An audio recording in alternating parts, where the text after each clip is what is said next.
All right. Hello, everyone, and welcome to the stream. For anyone new watching this, let me start with a brief introduction.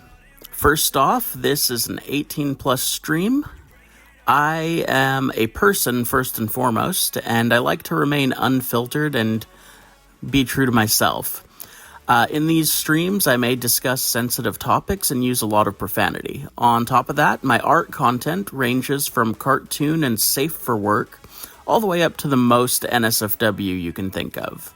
While Twitch doesn't allow me to work on NSFW art while I stream, if you follow my links off platform, you will come across those works, so be warned. I am Ash Something, and I'm a multidisciplinary artist based in Orange County, California. I specialize in pinups, character illustration, and pulp art, and I've been doing it for around 17 or 18 years by now. I draw in the cartoon, American comic book, and anime and manga styles, as well as doing both graphic design and fine art realism. I am a small business, and I'm an independent artist, so my stream utilizes ads. I support myself through commissions, ad revenue, and subscriptions, both here on Twitch and through my VIP Fun Pass, which I host on my website. I do apologize in advance for the ads, but I have to do what I can to pay the bills, so, you know. That said, if you subscribe, you get to join in ad-free. Anyway, so...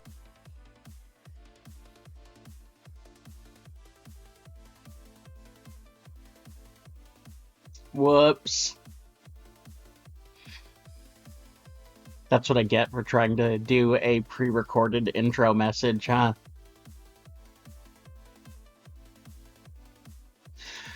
Okay, so Jen, no.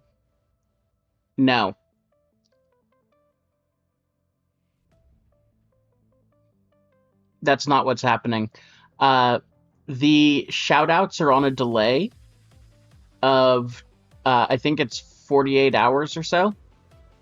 I didn't actually change the setting, I just left it there. Which means that when you come in and chat for the first time, it'll shout you out. And then it won't shout you out for another 24 or 48 hours. I'm not really sure which it is. Which might mean that it shouts you out randomly midway through one of my streams one day. Because it's 24 hours or so after the last time that it shouted you.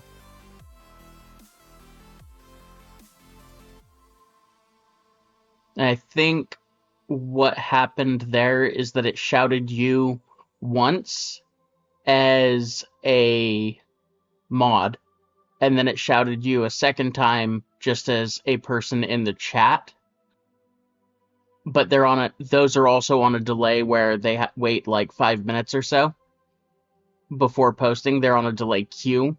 So Ravens was posted, and then you commented, which added both the mod post and the normal post to the queue.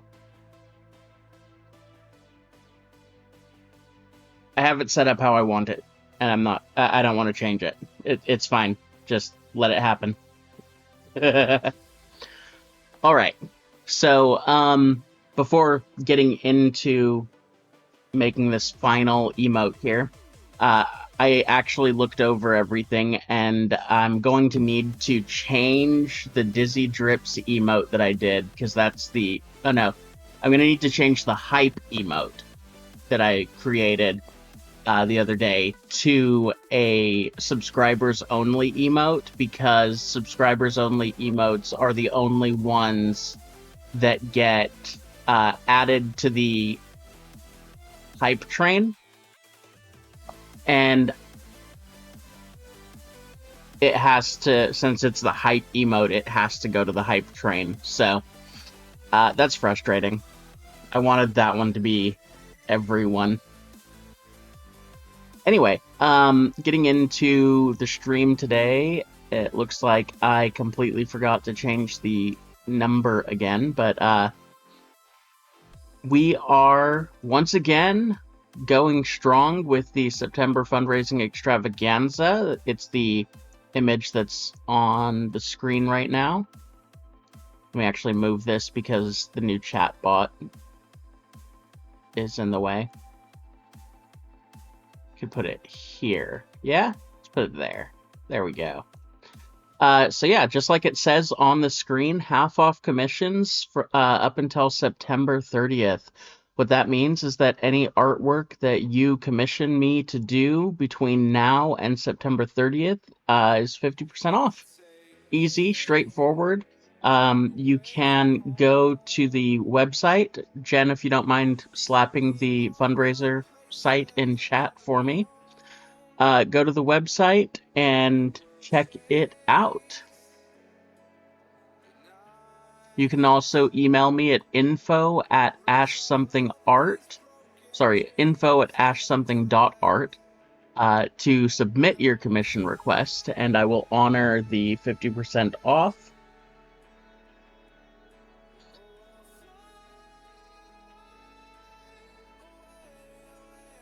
So today what I'm working on...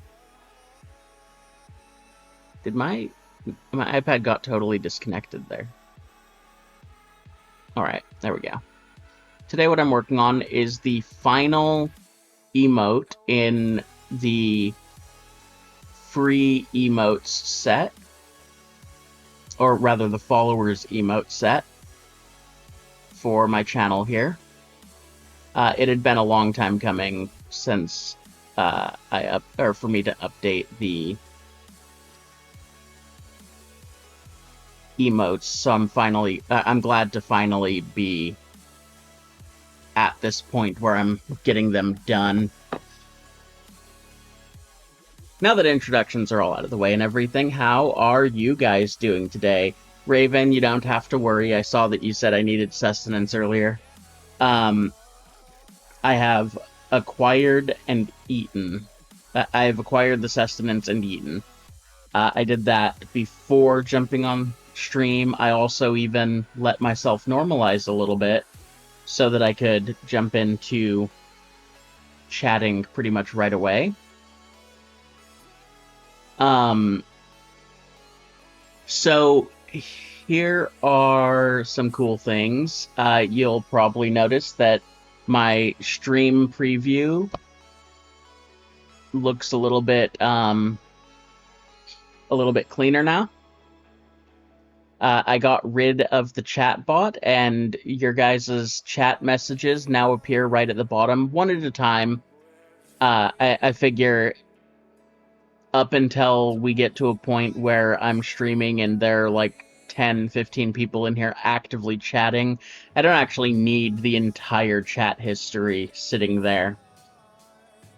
It won't show the whole message, unfortunately, which I would like it to do. If you do a longer message, but it works out well for single line messages. And it actually works how I wanted it to in the first place, so I'm happy with that. But yeah, I was able to clean up the stream a bit, and I also got some stuff added in. The new pre-recorded intro is another part of it. I need to edit that one real quick now that I think about it, because it cut off on me here.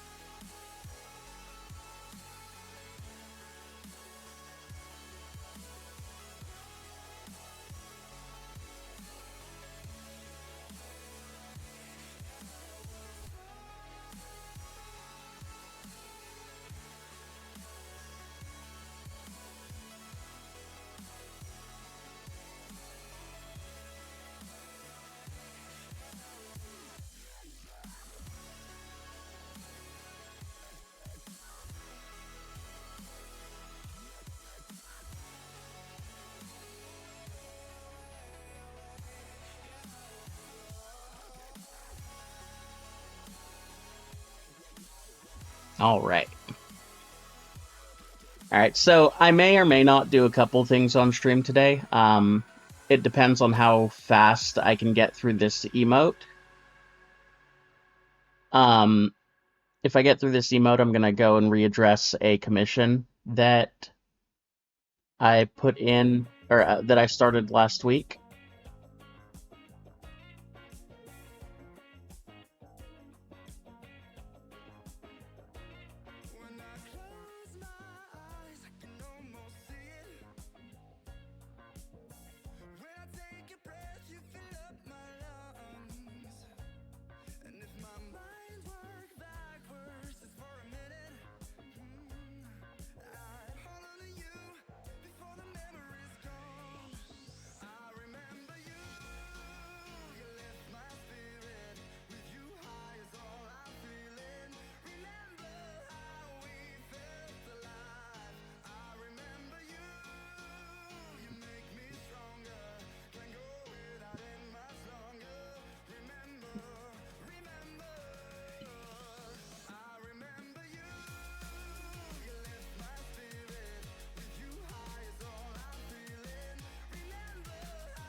Sorry, I could create a variant of what, Raven?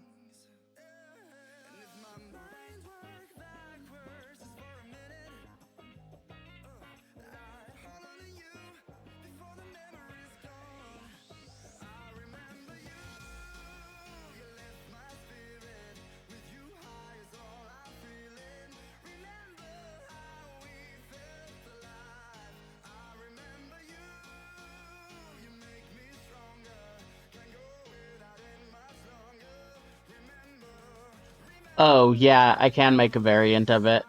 But I don't want any of my emotes to be duplicates of each other. I want them all to be 100% unique.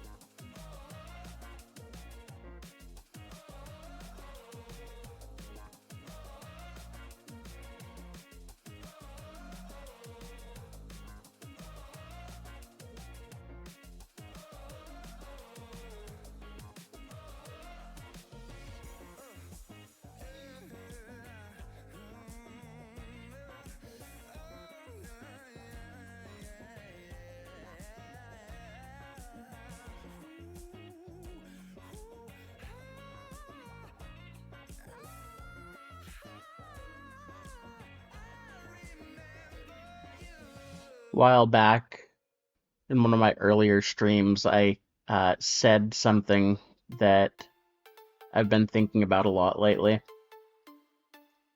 and I want to revise what I said originally, which is that being an artist isn't about whether you're good or bad.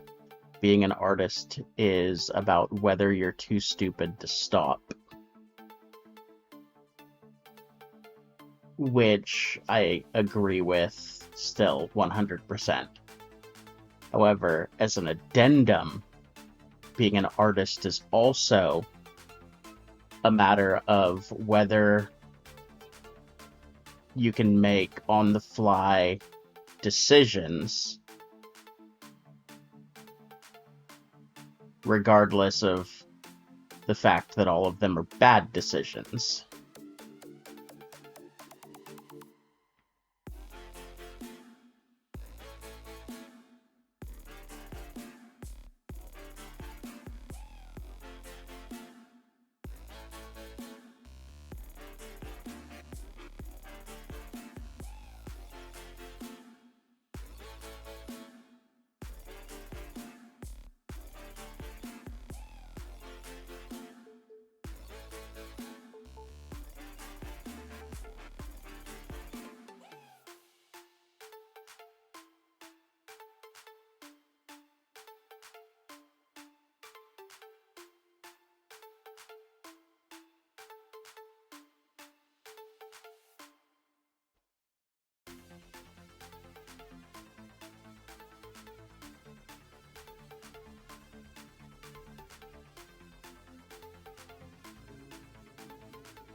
Yeah, one of the other things that I changed is that previously all of my announcements in chat were um, entirely done by Stream Elements, but that left me with this issue where fairly regularly uh,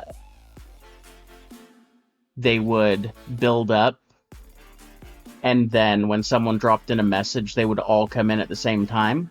So I've now automated them all on a timer with a delay between them using StreamerBot, which should allow for, on one hand, I mean, it'll post them more often now.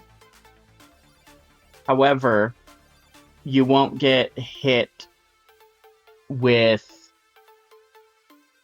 8 different announcement messages at the same time anymore. So if people are in here and active and chatting, it'll be a lot less noticeable.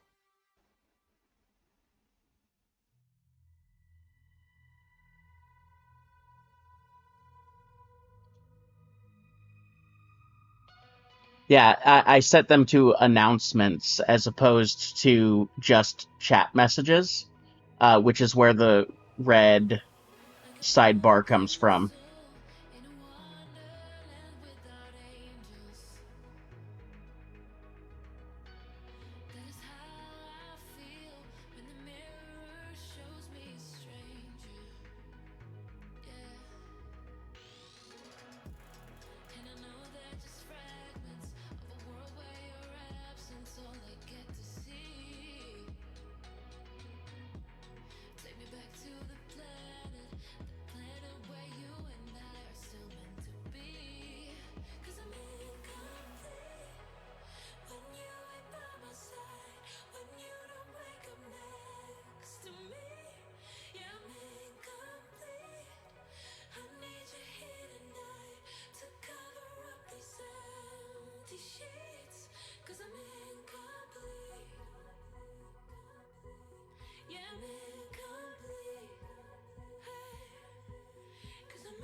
Oh, every one of us. Yeah, there's got to be a level.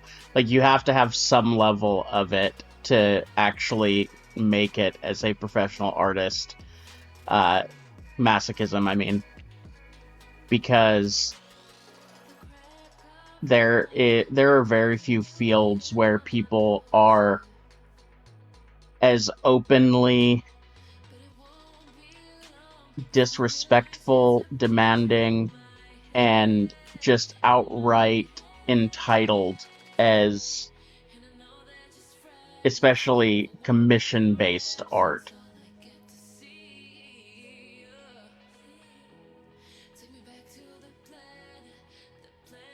Like, I'm all for making art accessible and having more and more people be able to get it and appreciate it and what have you.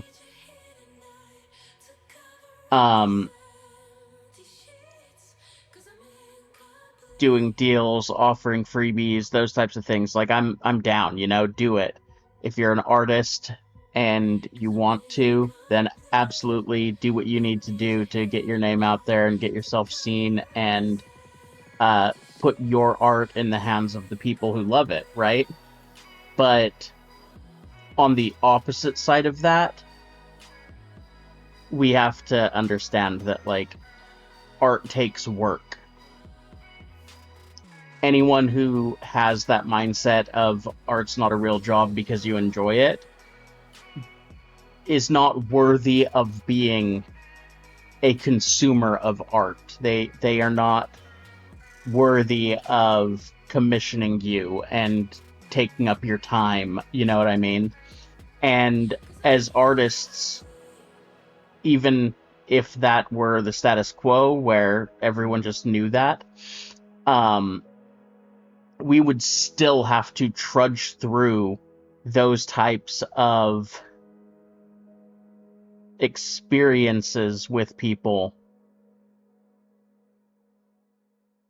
multiple times per day or week to be able to get people to pay for what we do. So like, yeah, there is a level of masochism, and that's just on the customer service side of things. Like it it's not even taking into account the fact that, especially as an independent artist, you have to do everything yourself, like I do.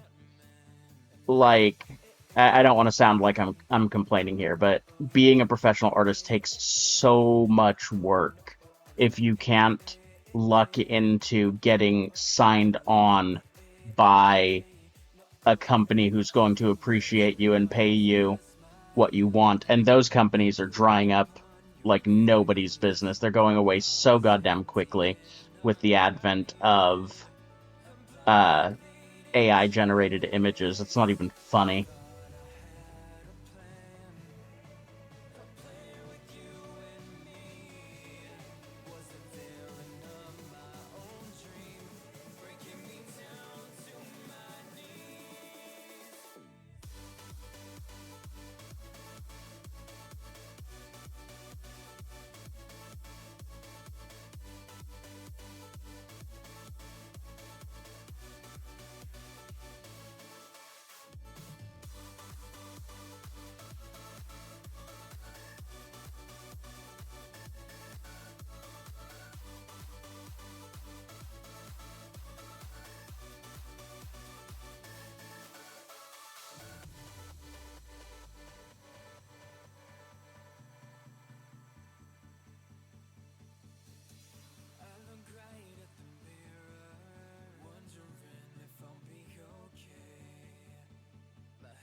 Right?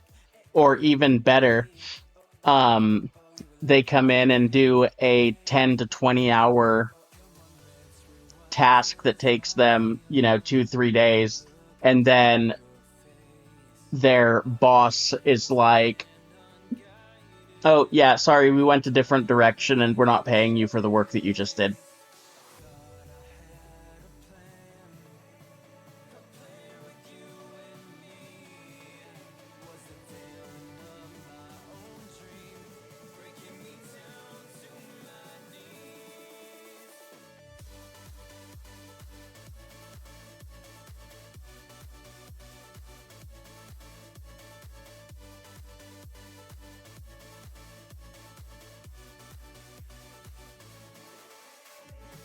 This is why I always tell and teach other artists to accept at least a 50% deposit up front, if not payment in full.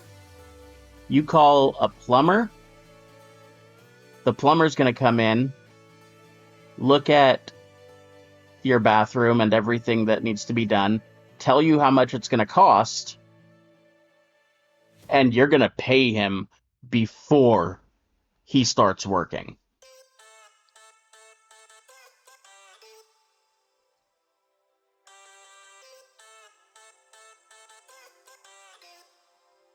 It's the same with art. Like, you've got to protect yourself that way, because there's always somebody out there trying to be skeevy and get your work for free.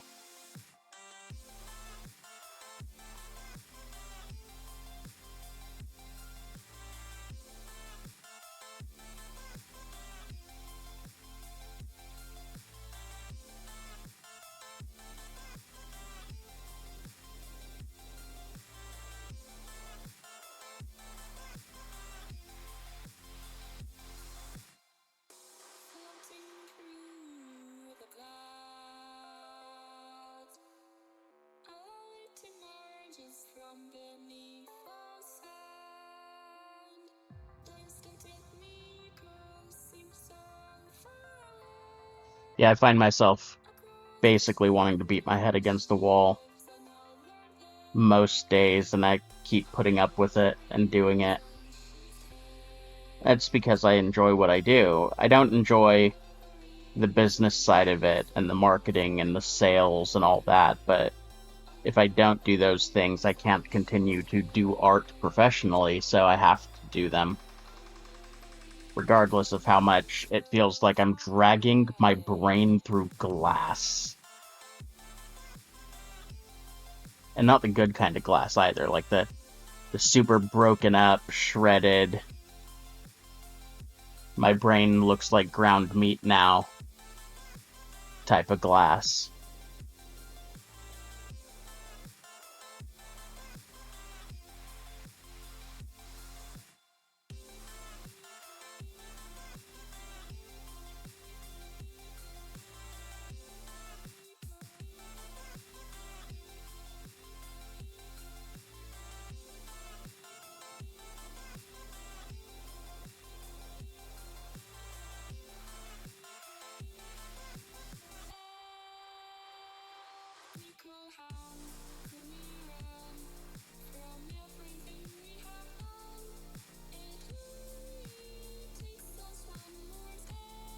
Which episode of Hatsune Miku is this song from?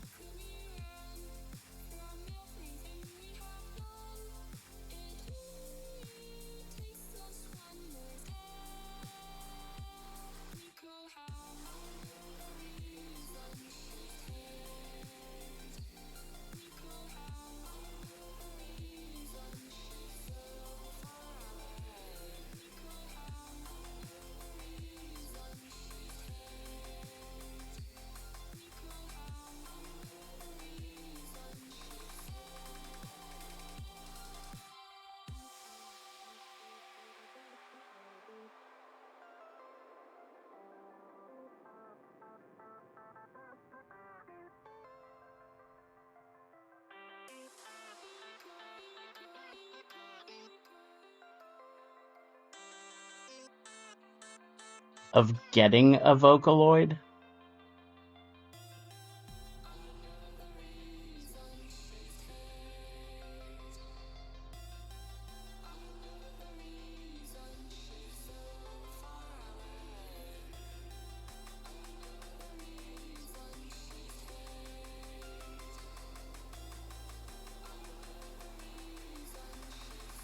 I don't understand those words in that order.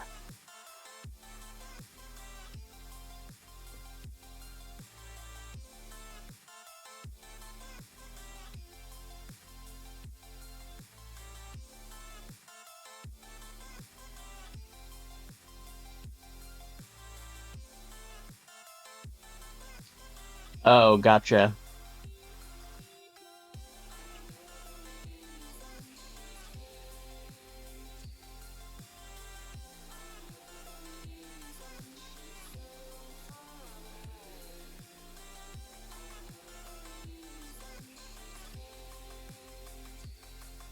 See, I was under the impression that the characters were what were referred to as Vocaloids, not the synth box that they're made on. That's why that statement confused me.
Gotcha. That makes sense. I still only at this point know like 3 Hatsune Miku songs, so like I'm not any kind of Vocaloid aficionado or anything.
Started shifting the angle there somewhere along the way.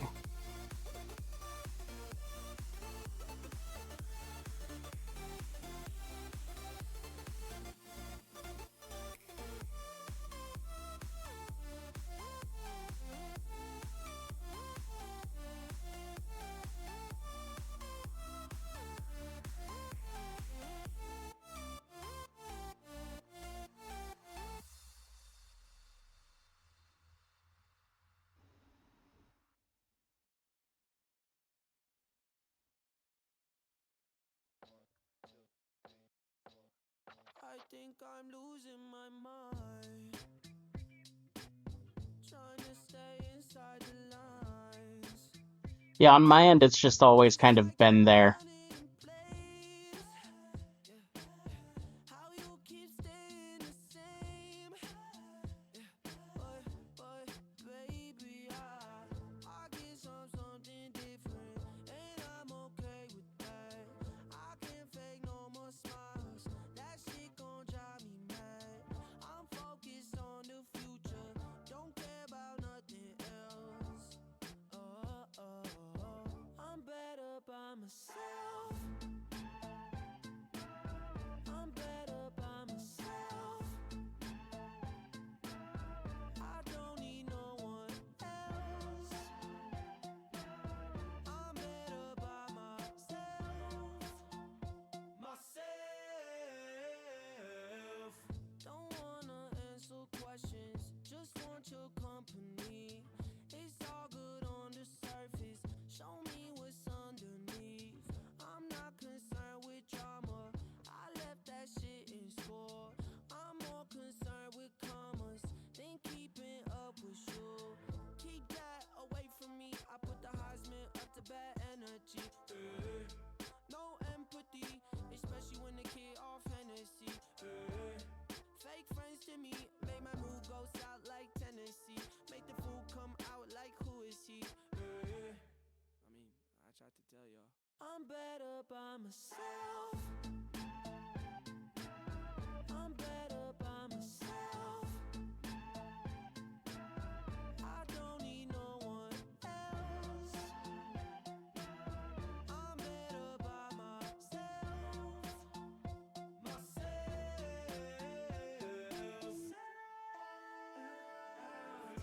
I don't know who to trust. These days everyone's shady.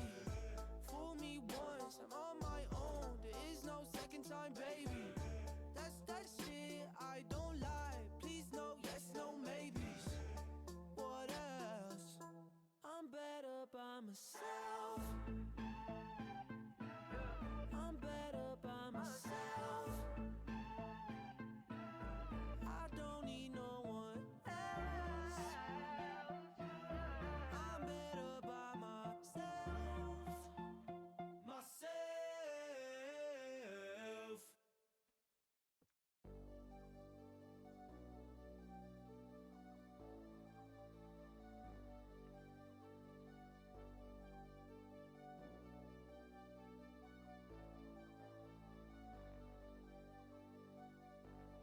Fill me out with your smile.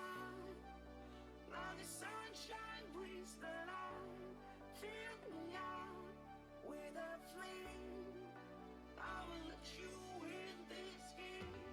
Take me out when I'm down. 'Cause with you I'm safe and sound. Safe and sound. Safe and sound. Safe and sound. Safe and sound. Safe and sound. Safe and sound. Safe and sound.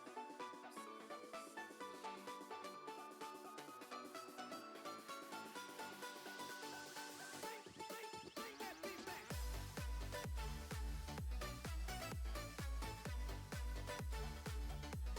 Yeah, I was actually thinking about the fact that Vocaloid is similar to the whole AI thing in general, in that the people who put their names in the hat for Vocaloid essentially did so. Well, rather, unlike AI, they put their names in the hat willingly, but upon doing so,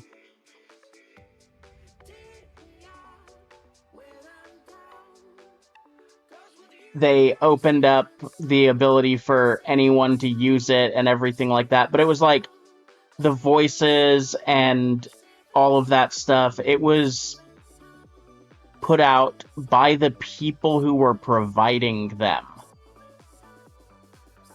And, you know, those creators are the ones who are sitting there allowing their work to be used by whoever wants to. And I think part of what ended up happening is that the people who created AI saw stuff like that happening and just decided that they were going to follow suit, but instead of creating anything.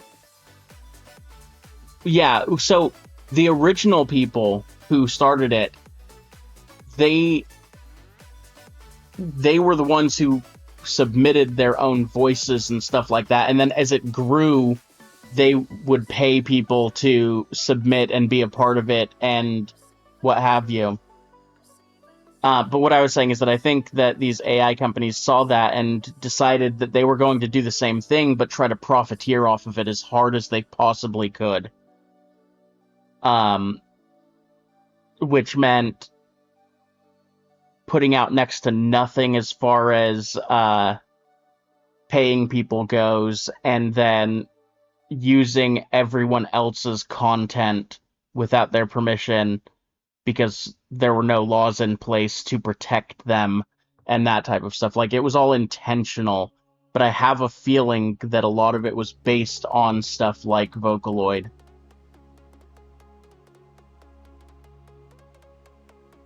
Because even before stuff like Midjourney and whatnot, there were other companies out there, or there were other groups out there trying to do similar stuff. Not AI as we know it today, but other similar shit that is equally gross. Like, there's one dude who did live scans of a few models and then created an AI digital model who looked completely realistic, except what he doesn't tell you is that he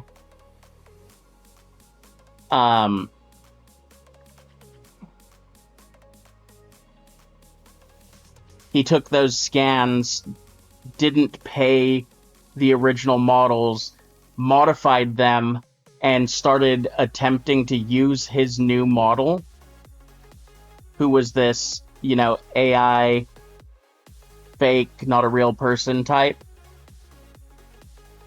to immediately start taking modeling jobs from predominantly black women who are already super discriminated against in the modeling field.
I think the AI model's name was something like Sapphire or equally racistly exotic.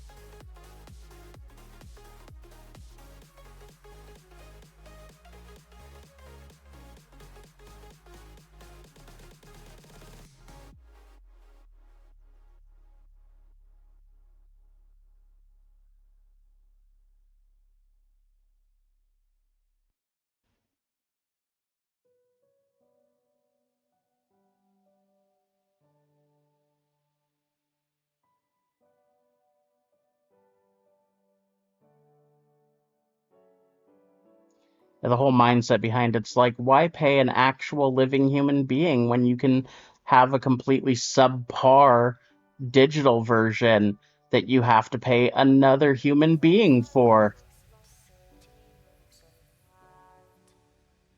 It's all asinine, is my point. Asinine and destructive to the arts as a whole.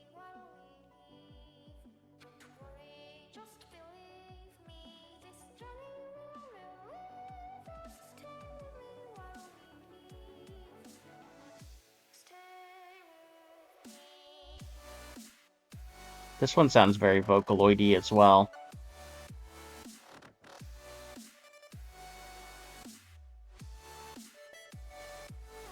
Did I have to go this hard on the rough? Are these details going to be noticeable? No. Do I have the ability to not? No.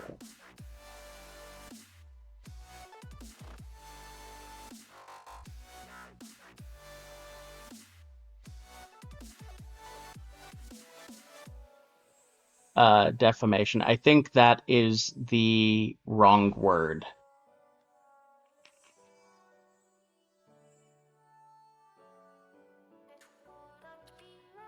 Defamation, to remove, etc. Exploitation is the right word. Defamation basically means trying to ruin somebody's character.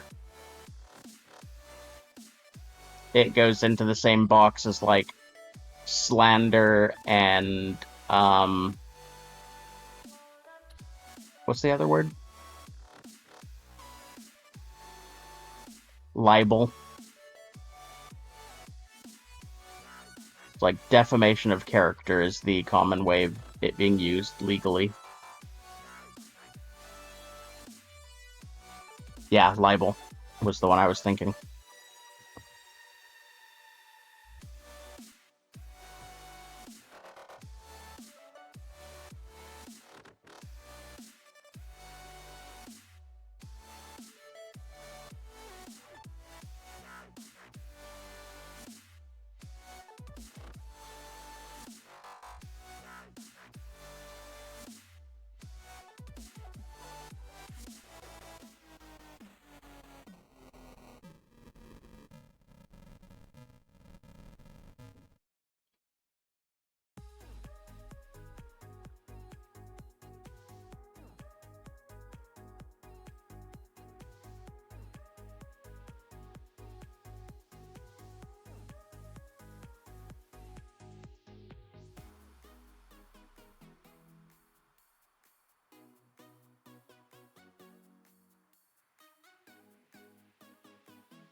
Yeah, the proof is in the pudding, though. Things like RPG Maker and Vocaloid created their own little micro industries for independent artists and creators, while AI generation is currently destroying a lot of them. That is a incredibly accurate assessment.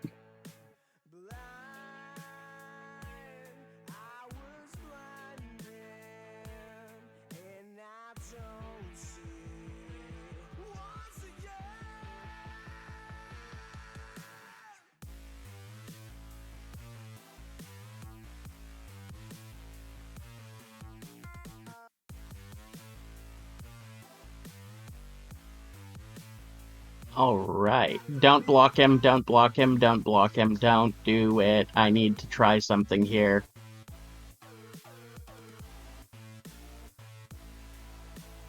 Actions.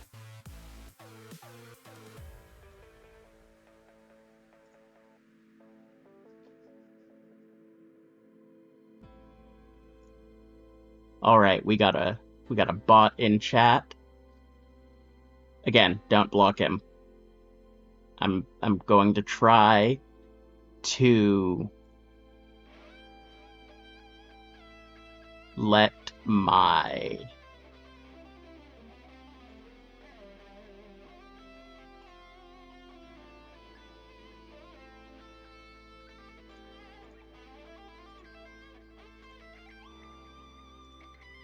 I'm gonna try to let my bot do it.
Okay, never mind. Go ahead and ban him.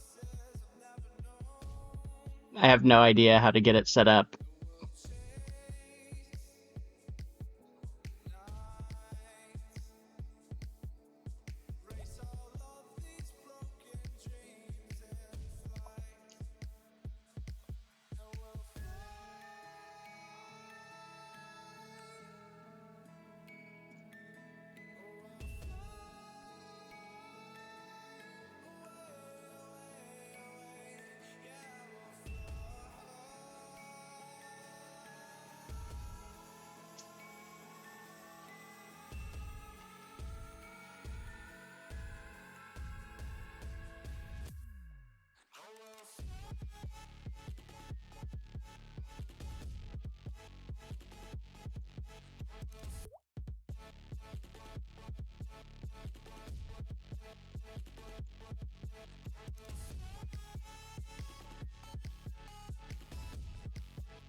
Surprise, motherfucker.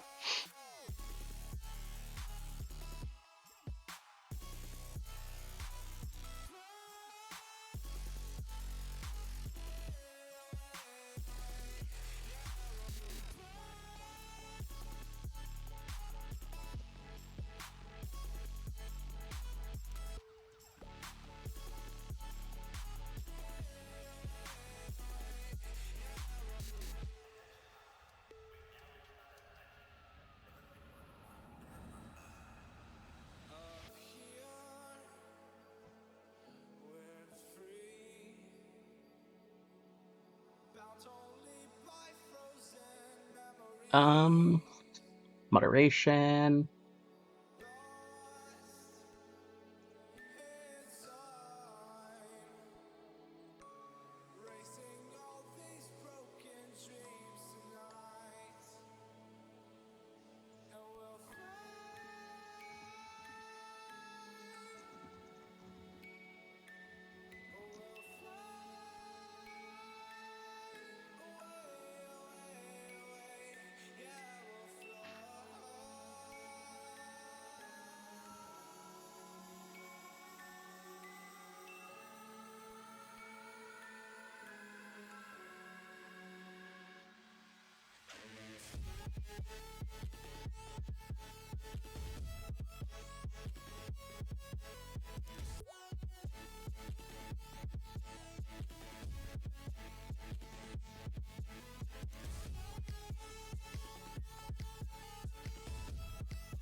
I don't want to mess with that, with those settings too much right now, because I might accidentally put a setting in there that bans you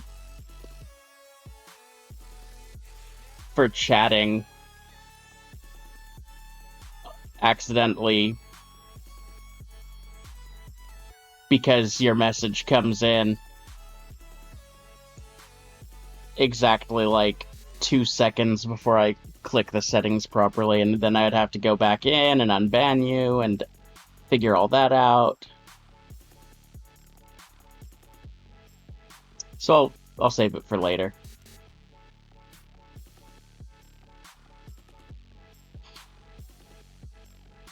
But there's a way for me to set up auto moderation for things like that, so that StreamerBot just immediately will ban them the moment they come in and post a link.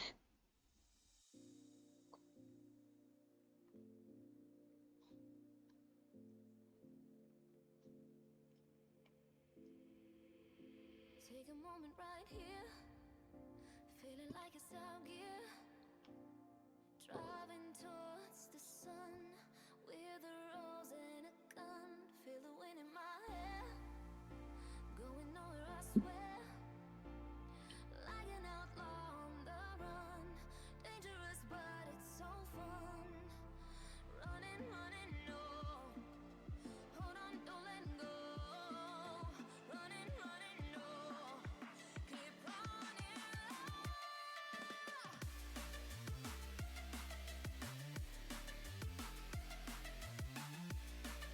Now I'm gonna do it based on whether the first message is a link, because keywords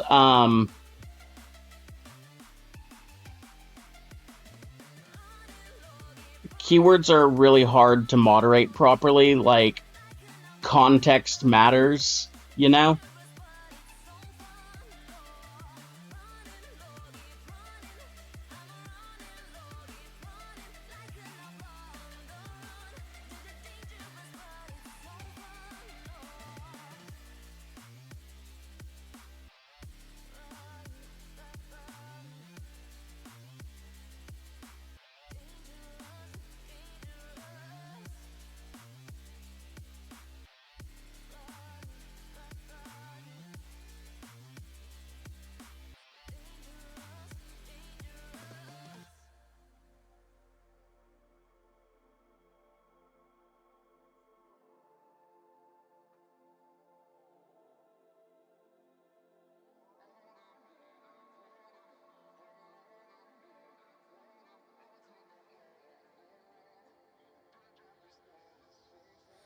Told my boss that I'm done, had no luck with my mom.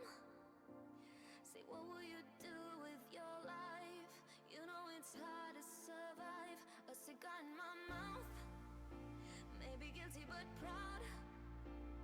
Now I'm an outlaw on the run. Dangerous but it's so fun. Running, running, no, hold on, don't let go. Running, running, no, keep running.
light lay waste to all we'd given.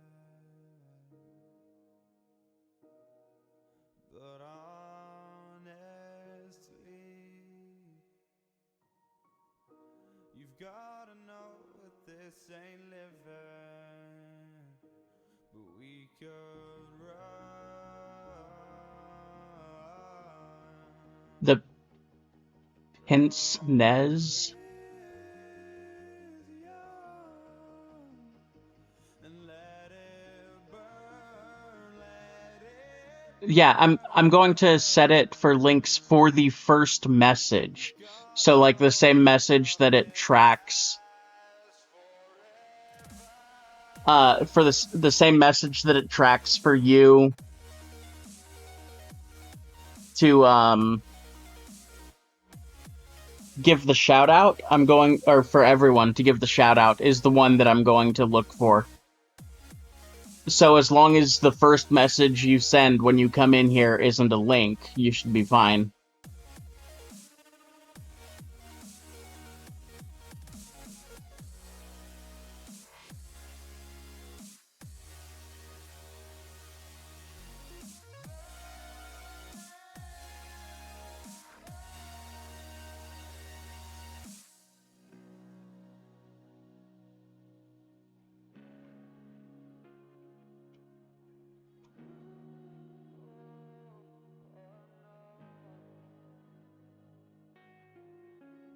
I can't believe myself.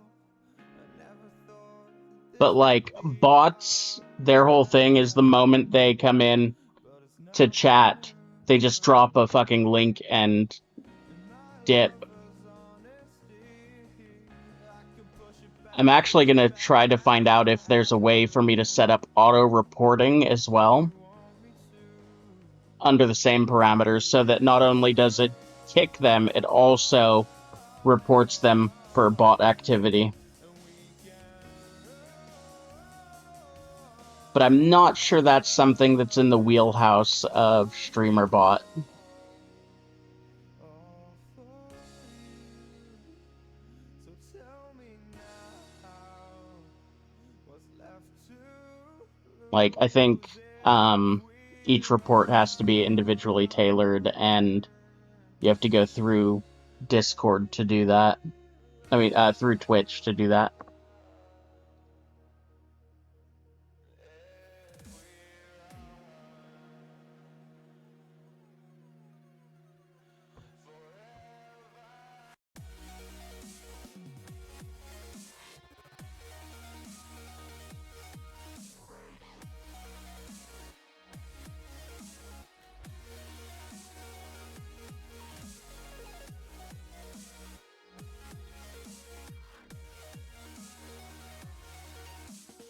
Yeah, it would be awesome. I'm hoping that it's possible. I'm just not sure that it is.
these feelings start to change.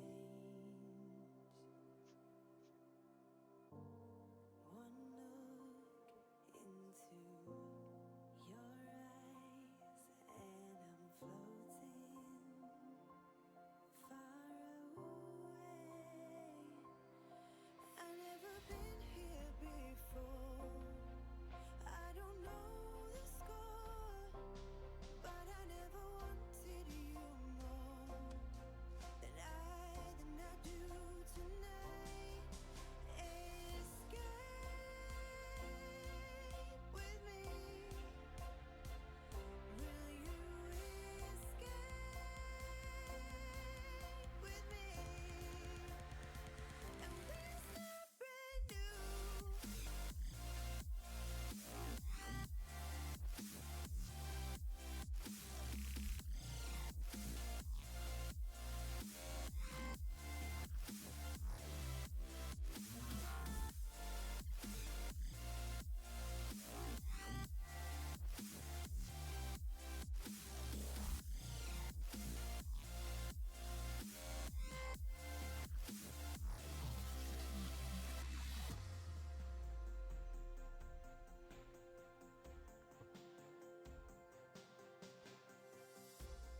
This one's going so goddamn smoothly, it's not even funny. I'm only an hour and a half in, and I'm I've been ignoring chat because of the fact that this one's going so much quicker than the last few. Like, I got 2 finished yesterday, and the stream was 5 hours, which means that this one being almost done means that I've been working on it, or I'll have been working on it for almost an hour shorter, an hour less than either of the 2 yesterday. And I'm just like, gotta go fast, gotta get done. It's actually probably shade behind the text.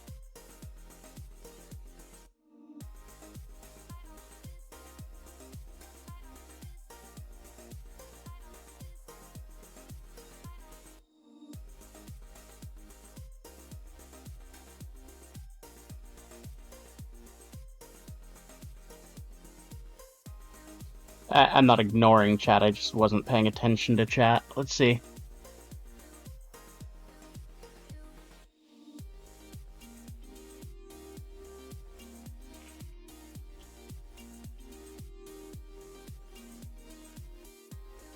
Oh, this one isn't the sad hair, the emo hair. That's this one.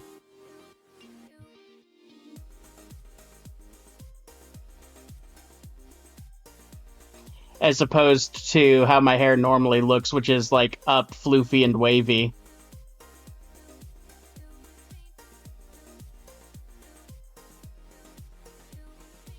In this one, it's kind of wavy. Because the impression that I'm trying to get off is meh.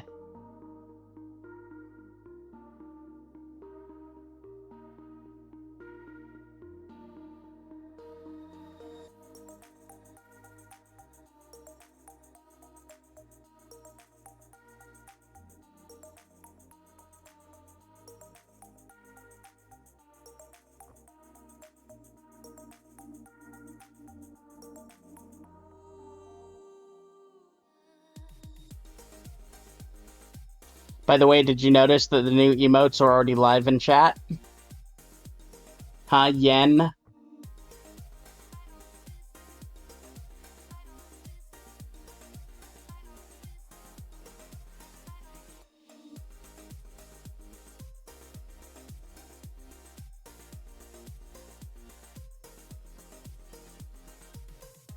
I'm making them live as I make them. It's like I stopped partway through the stream yesterday twice to input the new ones.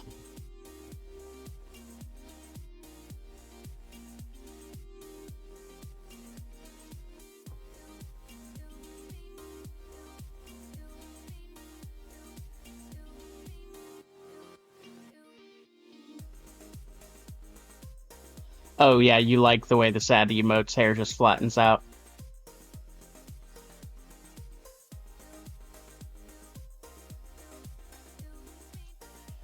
Okay, so you say what if, regarding that earlier message, what if Deadpan Ash emote is just the default, with the other emotes being a representation of its inner world, while the only outer indication is hair positioning? That's actually very close to reality, except for the hair positioning thing.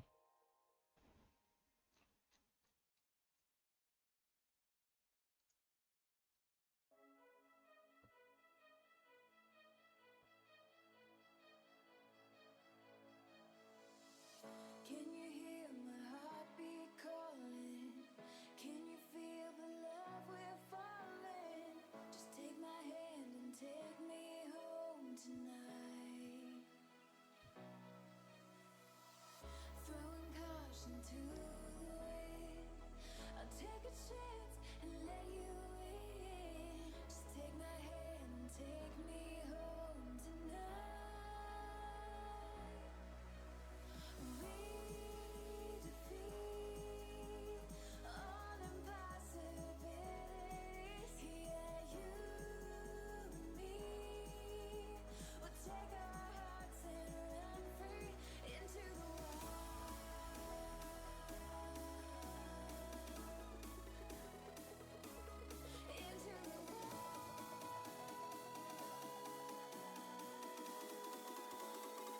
That's actually a big reason that the deadpan emote that I'm doing right now is so amusing to me.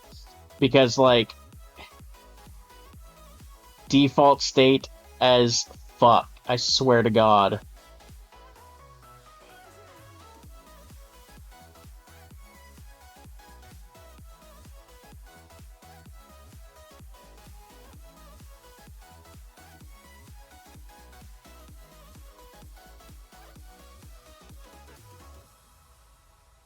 Running so fast, can you find me in the dark? Oh baby, close your eyes and listen to the beat of my heart. Take my hand, don't be afraid. A love like ours just can't be tamed.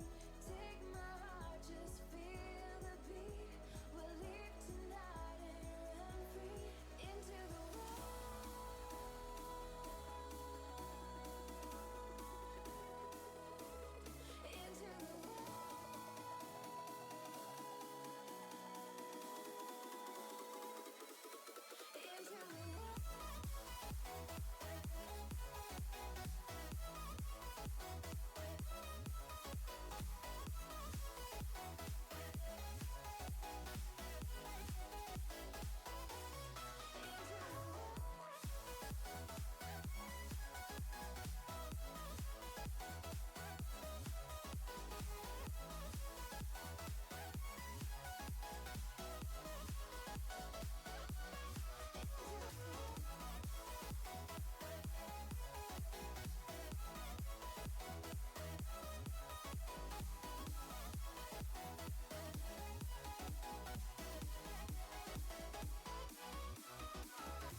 All right, there we go. Let's go ahead and actually let me clean this edge real quick. Thanks so much for following. Oh, oh no.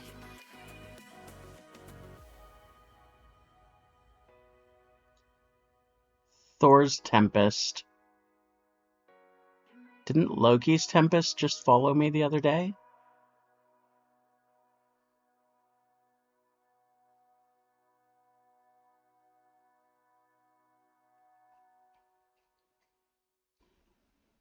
Could have sworn Tempest was already following me. Well, welcome. Thanks so much for following. Oh, okay. Gotcha.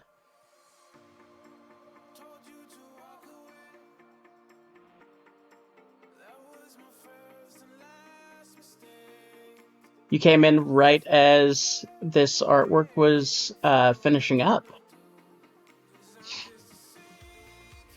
Which means that I have enough energy to jump into the next commission as well.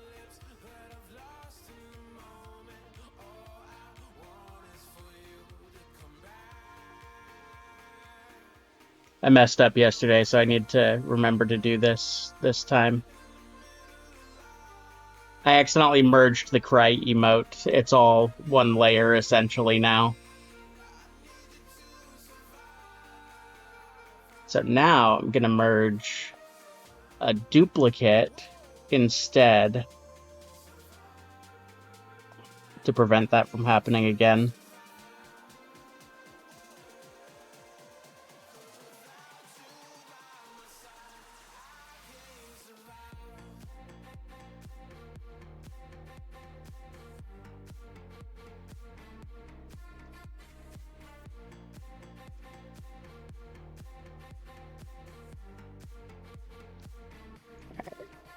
Share PNG.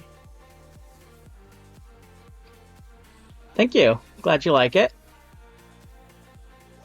It'll be live in the Twitch chat here in literally a few minutes.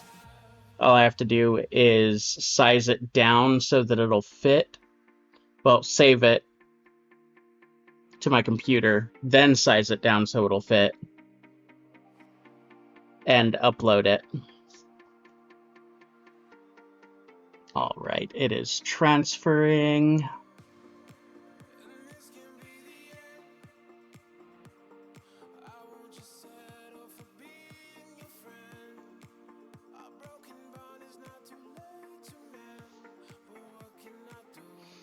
You ever want to just want ice cream so bad you could just punch someone?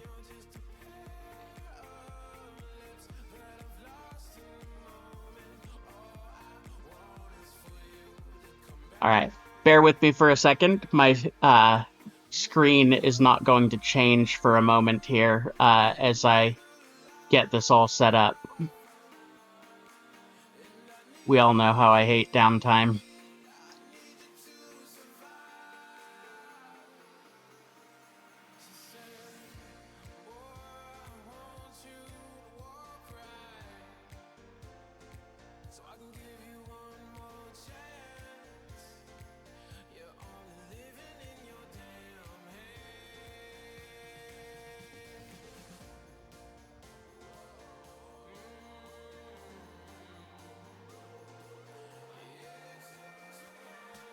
$16.38, $15.36. Let's go $15.36.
All right, and so it was automatically accepted by Twitch as well.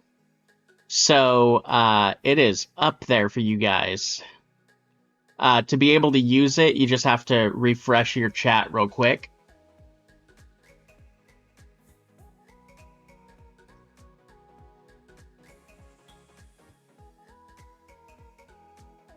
With fish too? Oh, ice cream with fish? Gross, Jesus.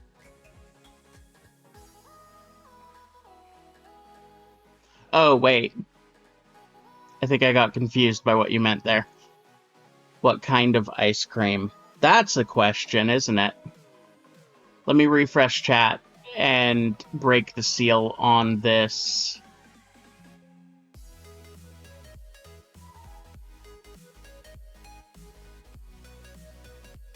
New emote.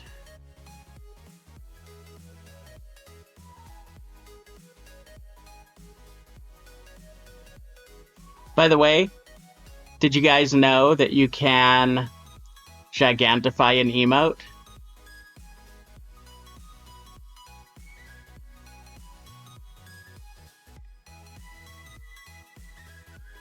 What kind of ice cream do I want?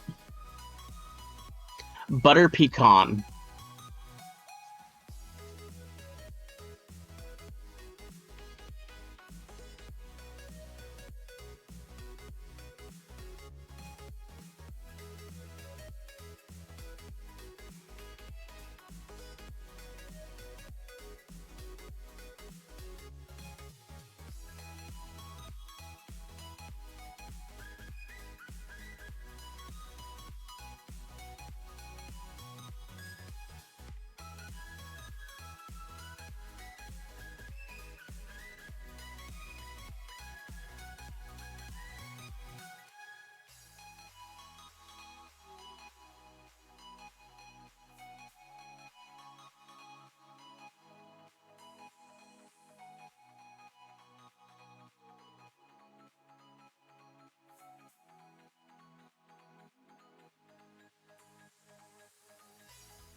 All right. Let me go ahead and delete that merged version because I don't actually need it.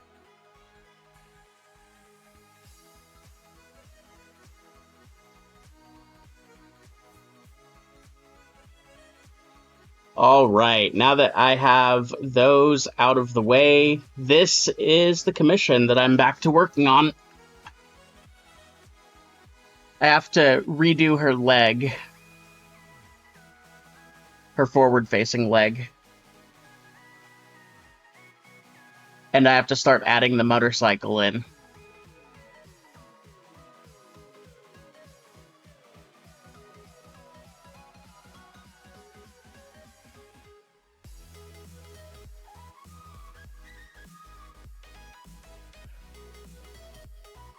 Ugh, wow, there goes all my goddamn energy. I was all hyped and excited, and now I'm just tired.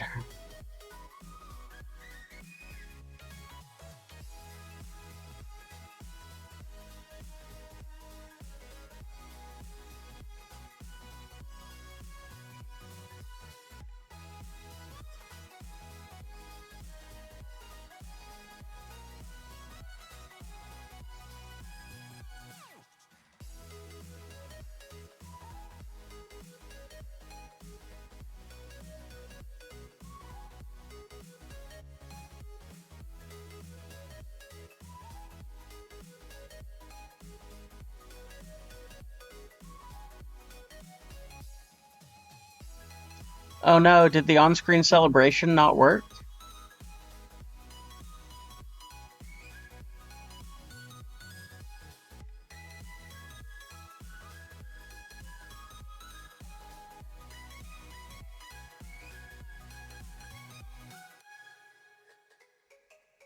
Let me try it again.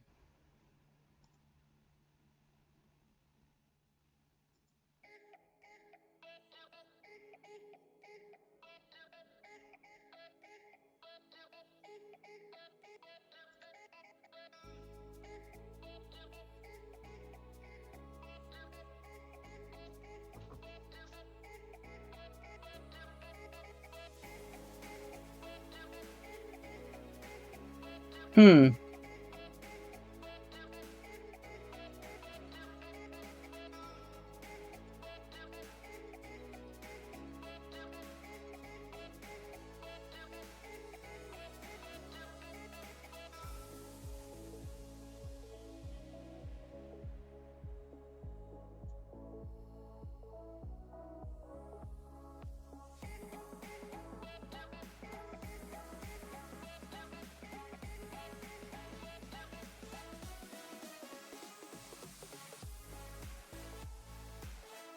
Yeah, that's frustrating. That's not working. It's supposed to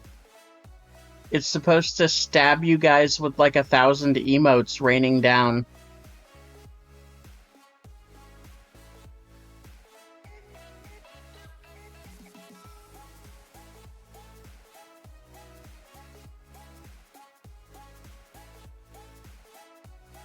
I wonder if that's something in Twitch settings that I have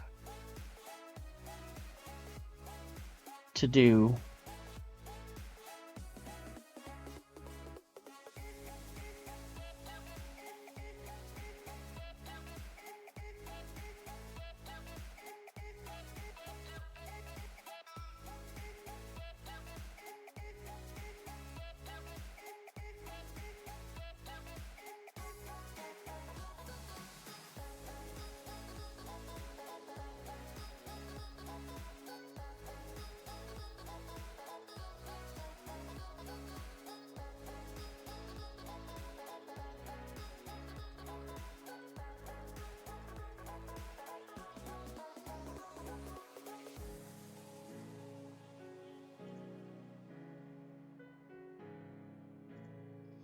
Weird.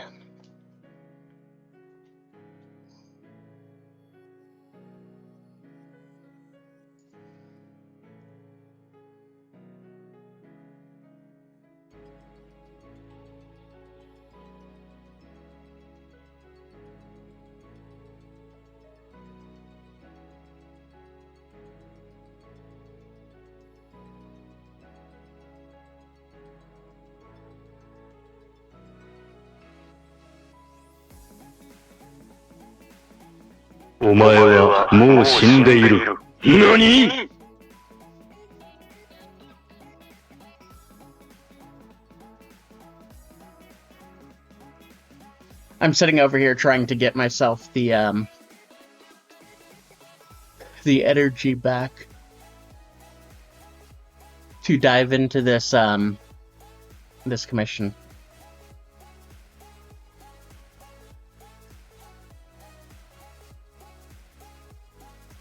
It's just not there though.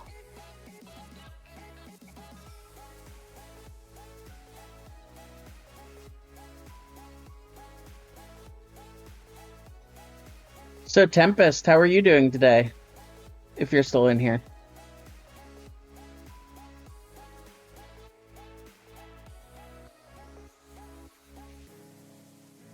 It might. I don't know.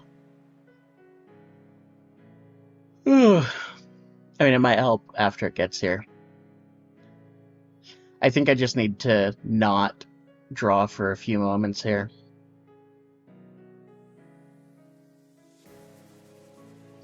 That's fun. Slow days, dreary days are always nice.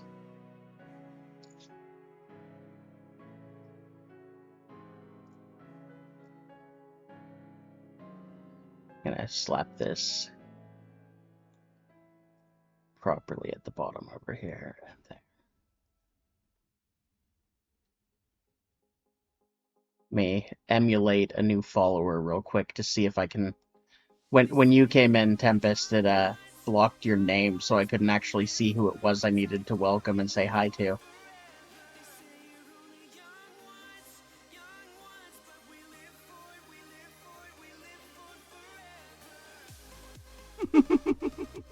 Yeah, there we go. Cool.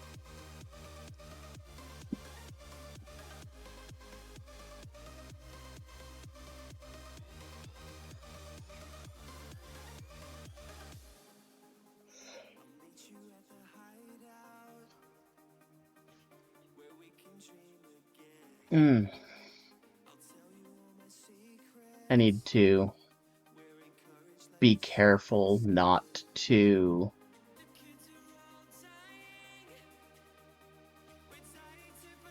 do too much during the ad breaks. I started rescheduling ad breaks on here just so I could try to get some ad revenue going, since I'm feeling a lot more confident on Twitch now.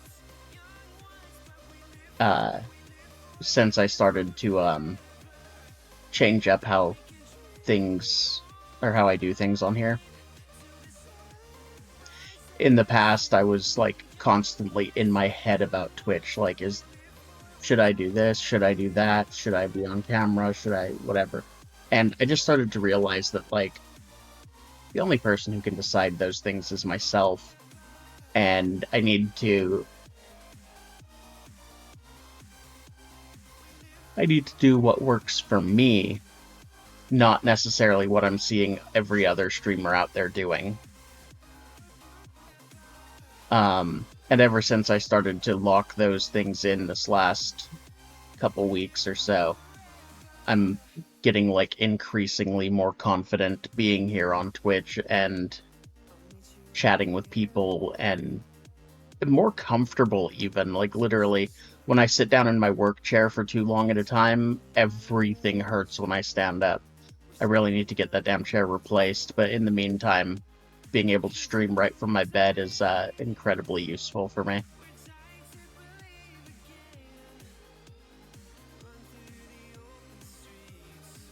And fairly soon I'll have, like, either a PNG tuber model or something,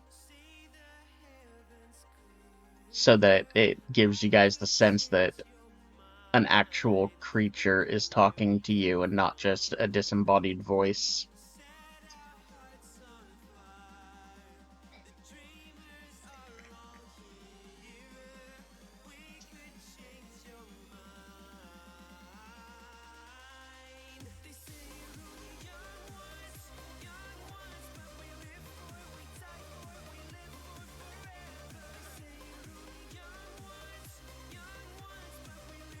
Just noticed a typo in one of my messages there.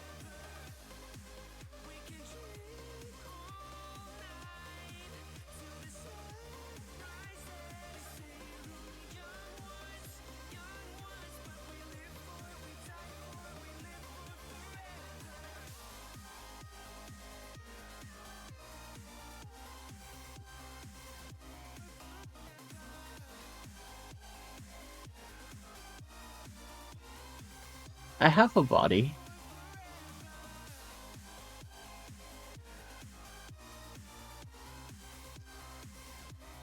Dissociated and derealized creature. Sure. But I have a body.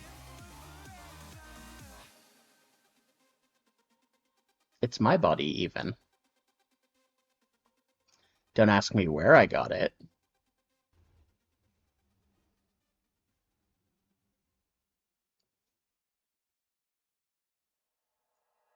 Like you, be strong to hold the powers of the sun.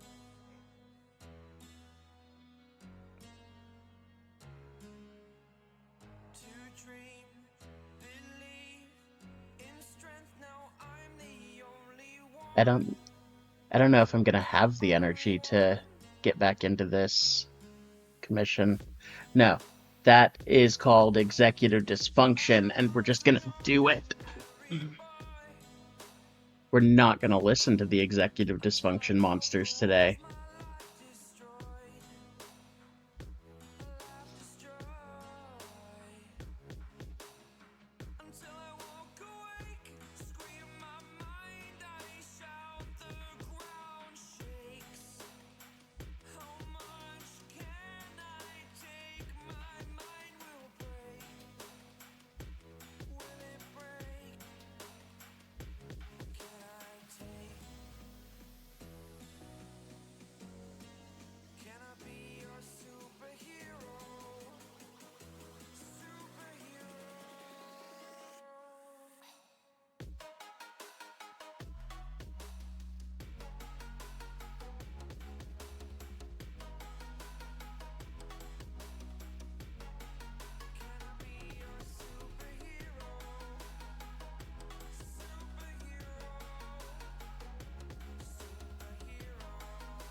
the run. We wanted to fall together. Back then our world seemed so clear. We grew so bright, shimmering lights around us. We take flight into the sky. How many worlds would you cross to use the light that's right in front of you? There is no light on the other side. I say, look straight ahead and you will see. You will see.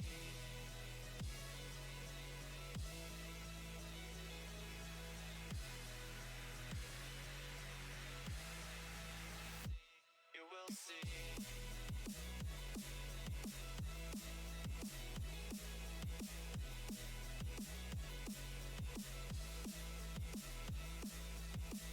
How many worlds would you cross to use the light that's right in front of you?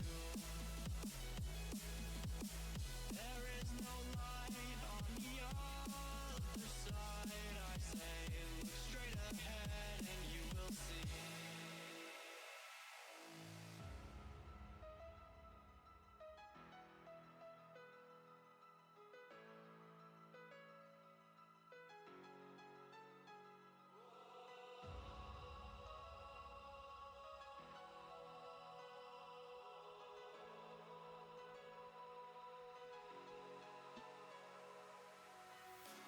Take my hand, I'll lead you on into the stars. We'll ride away from all the wars. Close the doors and disappear again. And I don't know how many times I've said that this is not the end, and we will make it out of here alive. Oh, alive. Alive. Oh, alive. Alive.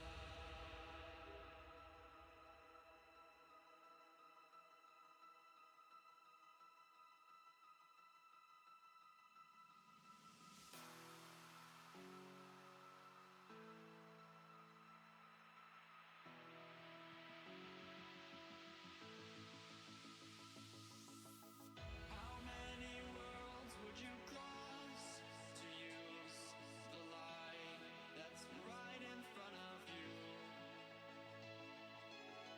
There is no light on the other side. I say, look straight ahead and you will see. You will see.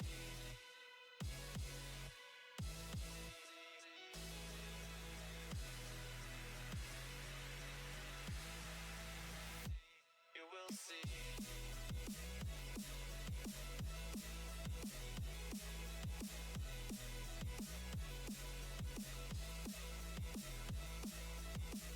How many worlds would you cross to use the light that's right in front of you?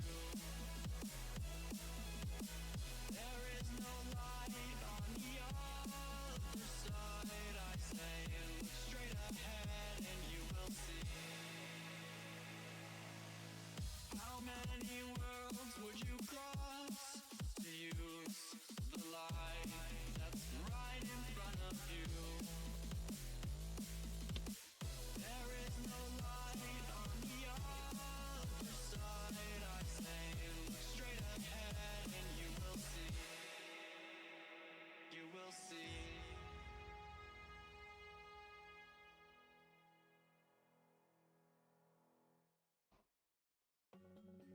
Guys, I didn't let executive dysfunction beat me. Clap.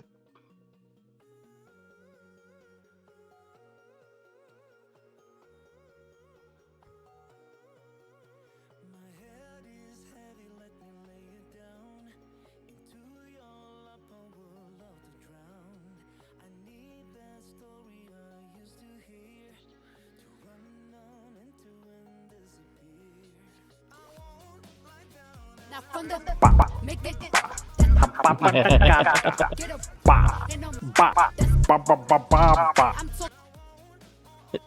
that the clap? Is that the clap response now?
I want to do heals on her, and I want to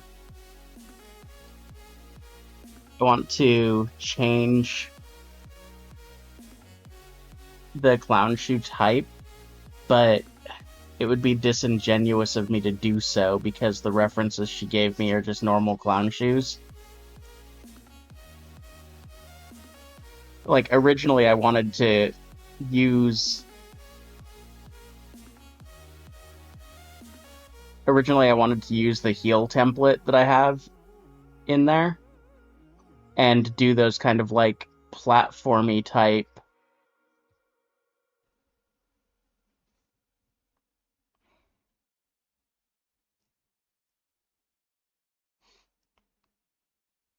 high heels, but with the clown shoe. Right? Yeah, exactly. Clown shoe type front with the, you know, party in the front, different kind of party in the back.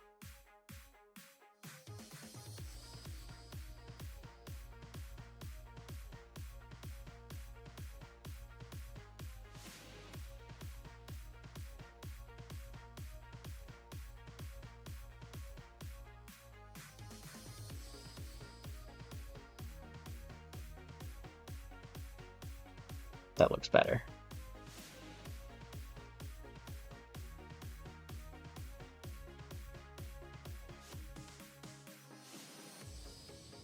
See, this back clown shoe, that's not even going to be seen, so I'm not sure why I'm doing that.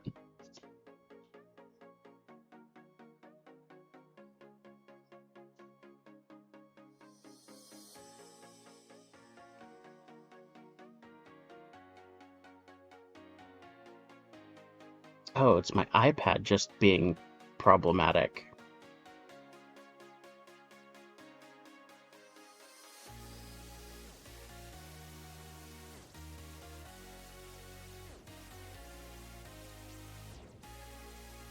There we go.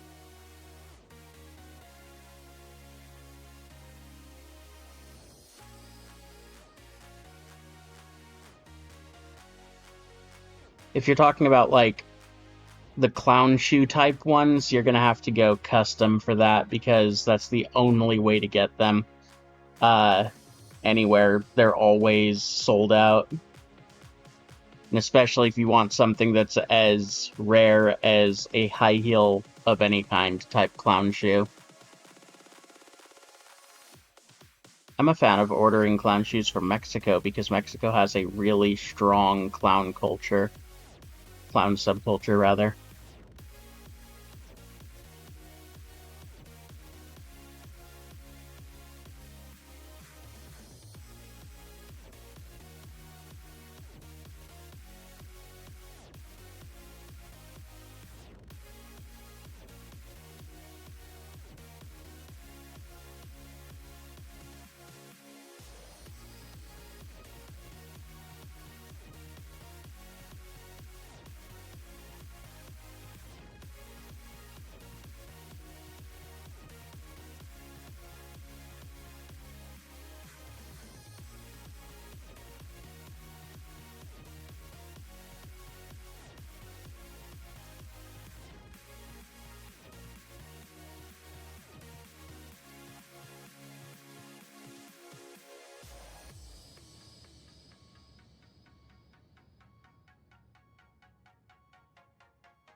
feel like the pegs right here would be a little too low.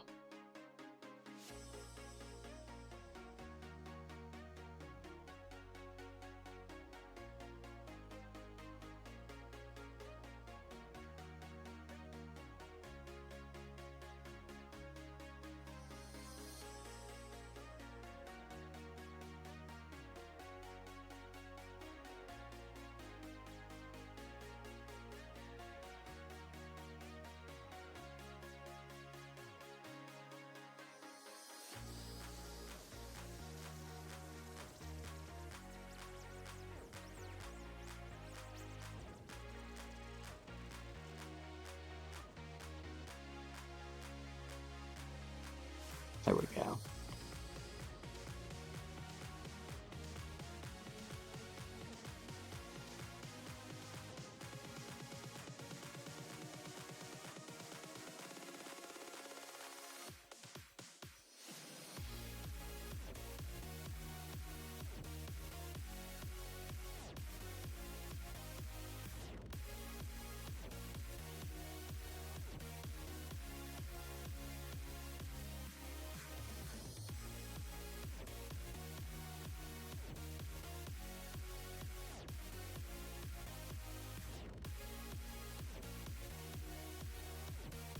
By the way, Jen,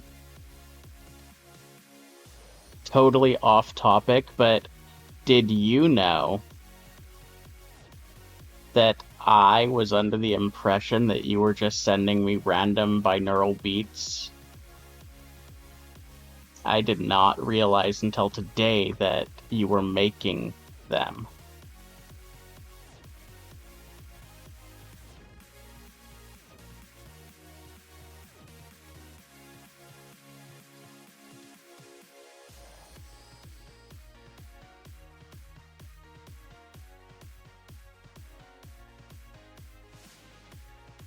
Ad break coming up in a minute here. I will try to shut my face hole during that time so that you guys don't miss anything from me while it is playing.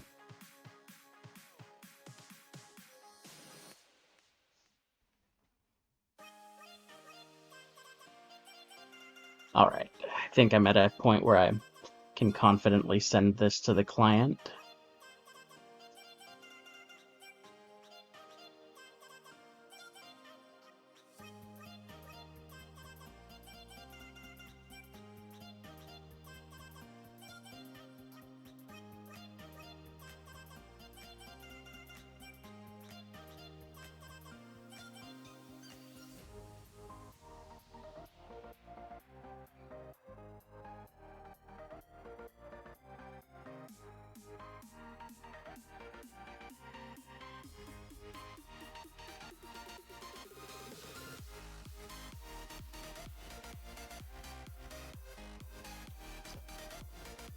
Alright, now I gotta go and look what kind of motorcycle she wanted. I have references in my email somewhere.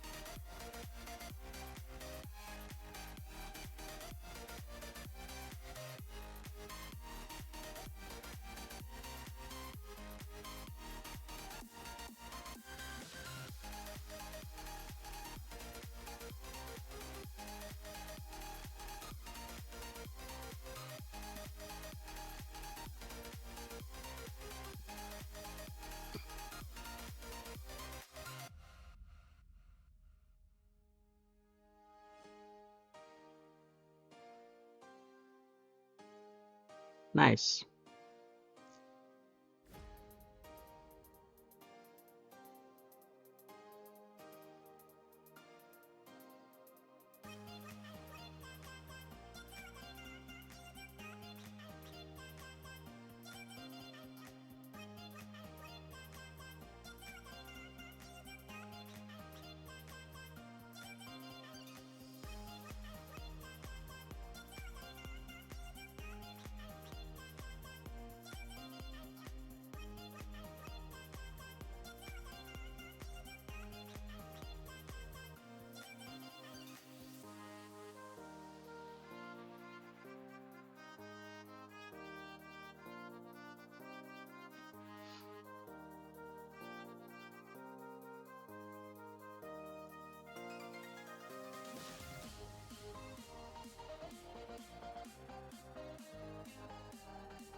it is.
Alright, sent some questions over to the client real quick.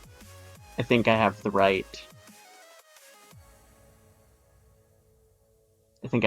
motorcycle. I just need to make sure it is the right one.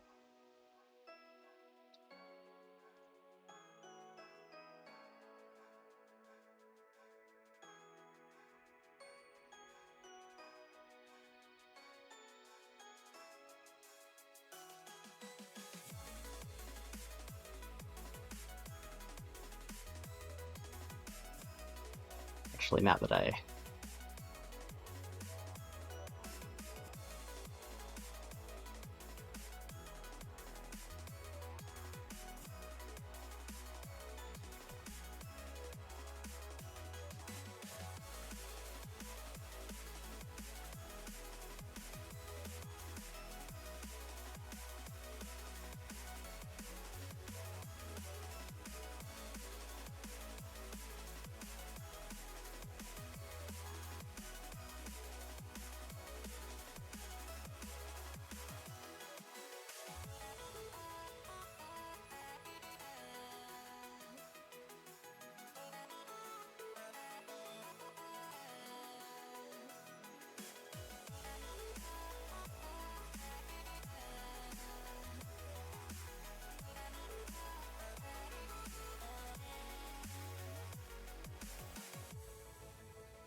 Taka, taka, taka, taka.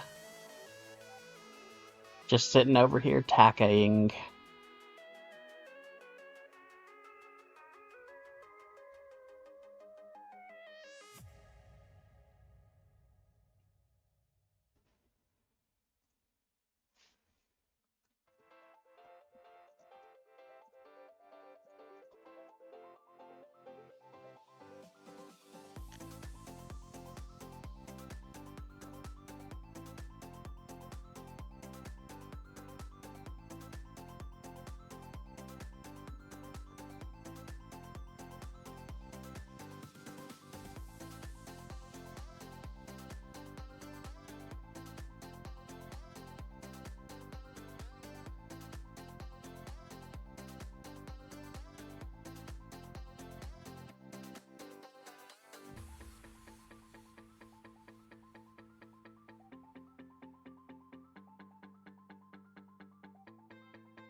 Jesus. Same bird. Same kind of bird. Yeah, it was the copyright strike thing that made me realize, oh wait, they're making those, not just sending me random people's weird binaural beats.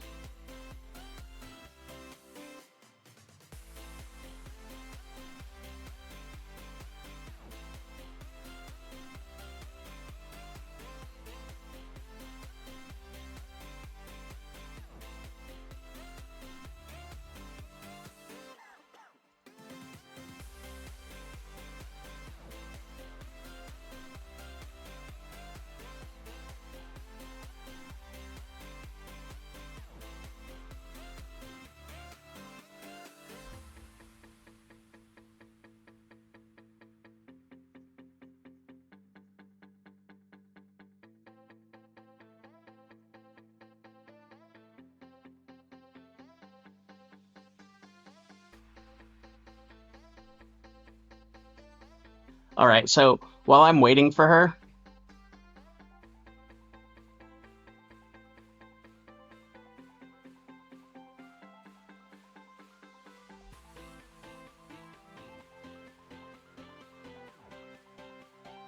that's actually a fun question.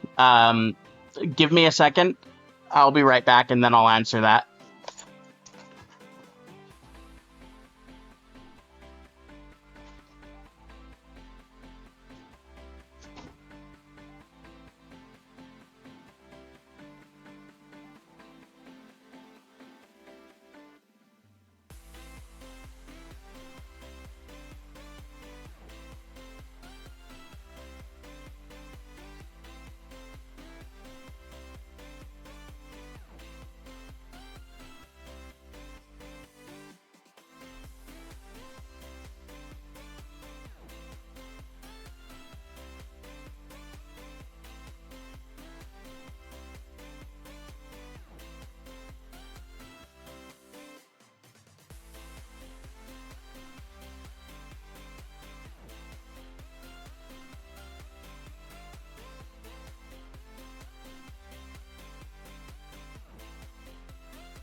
Okay, back. All right, so Raven, curious when I did my last gig as Rally, the pizza boy ended up giving me his digits. How often has that happened to you? The pizza boy thing has never happened to me. But there were two separate jobs where it did happen to me. Uh, Not with the pizza boy, but with customers or clients or what have you. During my time as a Lyft driver a few years ago, every every Friday, for like 2 years, some crazy drunk party girl would try to give me her number. However, it didn't stop at that. I had multiple people just straight up try to get naked in the back seat, hitting on me, pawing all over me and everything. And honestly, like, you would think, wow, that's super hot, like that, or, what have you. But I was not in the mindset for shit like that to go down while I was driving at work. And it was super uncomfortable, but I had it happen constantly while I was driving for Lyft. And then the other job was when I was working as a fire dancer and clown, and it wasn't something like the pizza boy, but it was usually the like 35 plus year old mothers or aunts of one of the children that were at the birthday parties. They would like try to slip their phone numbers into my costume pockets, or approach me after the show and just start relentlessly flirting with me and stuff like that. And I'm just like, I don't know what makes these people think that me being here in clown makeup is the opportunity to do that. But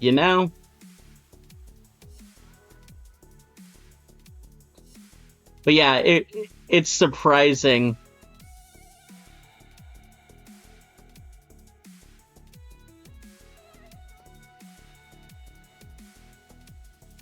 It's surprising how many people will do that type of a thing.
Anyway, yeah, I used to get hit on relentlessly when I was doing performance.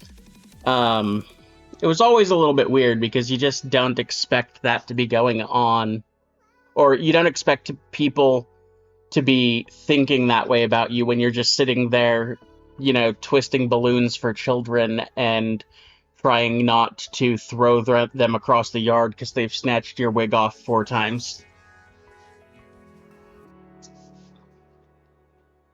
I was bad with kids, y'all. Like, I'm not even gonna lie. The reason I started slowing down on clowning is because I did not work well with children, I found. I was constantly trying to prevent myself from just reactively responding to stupid shit they were doing that was pissing me off, or actually legitimately causing harm to me.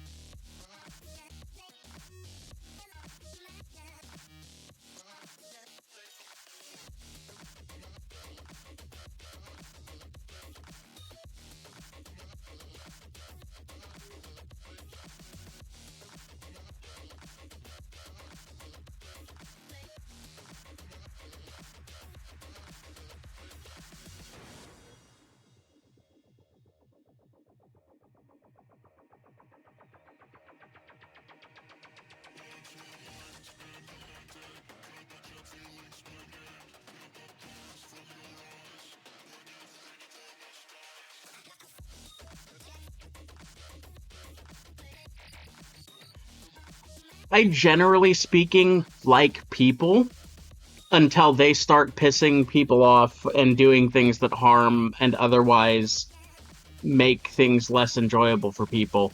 And it's not always just a matter of shitty parents, though. Like, when you're face to face in those types of parties, sometimes it is the parent, but sometimes the parent is just doing everything they can to stop their child from being a little monster.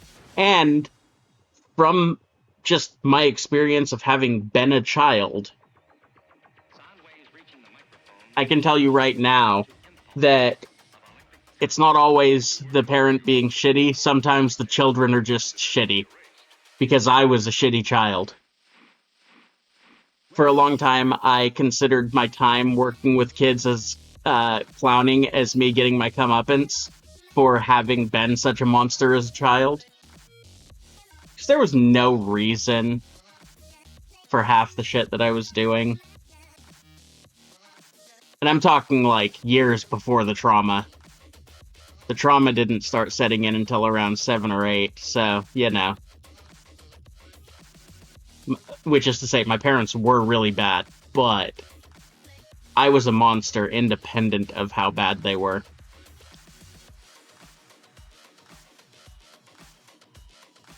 Me and my sisters were deemed Children of the Corn. Yeah, so for me, I was compared to the Children of the Corn a lot, but I was also compared to fucking Chucky a lot. I think if it were all 3 of my siblings, then we would have probably gotten compared to Children of the Corn more often. But during the times I was thinking, I was 6, my younger sister was barely starting to walk and interact with the world, and my younger brother was basically just born. He was 2. So the only one running around being a monster was me. Firstborn privilege or something.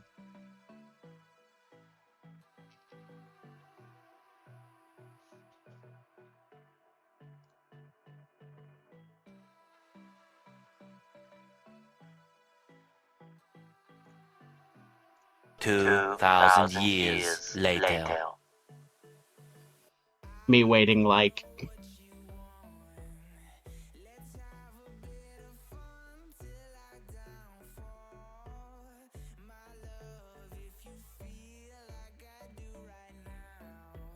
Okay, story time. Just to give you guys some context and examples here, okay? Before moving forward with this story time, content warning, child abuse and other shit. So, you know, if you don't want to listen to that type of stuff, just go ahead and mute me for the next 5 minutes or something. Ready, go. Okay, so, right, chitty chitty bang bang, chitty chitty bang bang, I love you, chitty chitty bang bang. Okay, no, so, when I was 4 years old, I lived in an apartment complex in Utah called Green Acres Apartments. And, I remember my dad coming in and... dang it. Okay, remind me, Green Acres Apartments, story time, when I get back. I'll be back in like 2 minutes. Less than 2 minutes.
Alright. I've returned. I was thinking about this story the whole time, so I don't actually need the reminder. So, Jen, real quick. This ice cream shop that you'd ordered from?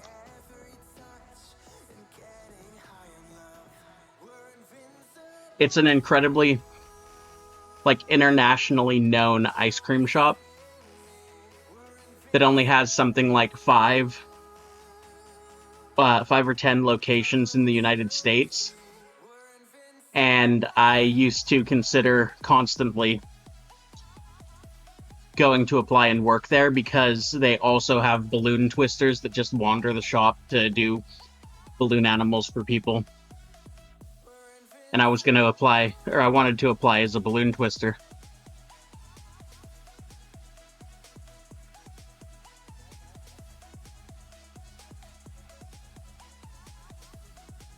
I didn't because I found out that I could make more money doing it if I did it freelance and just went to different restaurants that gave me the approval.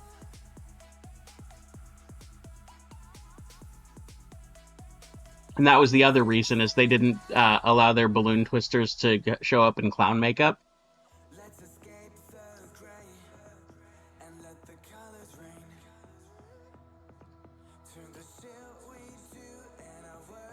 So again, doing it freelance allowed me to do both.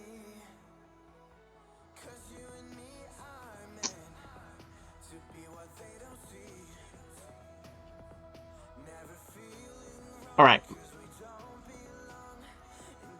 So, story time.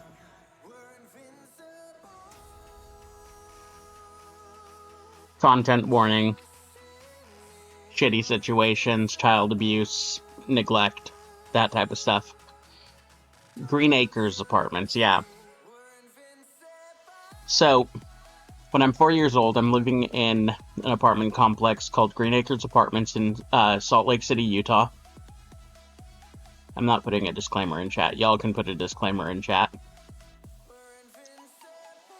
And my sister had just turned something like 3 years old or so. And one day I go outside and I hear her screaming. And so I go and run around the side of the apartment. And the way the apartments were set up is it was literally one building that had 10, well, there were 3 buildings, but there were only 2 that were important, and they were kind of catty-corner to each other. There were 10 units on the bottom floor and 10 units on the top floor. And in the bottom floor, they were not street level.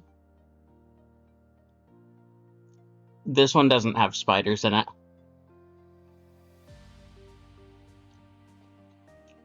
The bottom floor, you had to go down a small half flight of stairs to get to the door, so that the actual ground on, before going down the stairs, was lined up halfway with the door, halfway up the door. Which you could only do because it did not rain a lot out there in Utah, but it snowed a lot. So there's no risk of flooding or anything like that. Anyway, we lived on the top floor, and I come down the stairs and I hear my sister screaming, so I have to run towards the south, which if you go to the south from my building and turn right, the other building is immediately in front of you, essentially.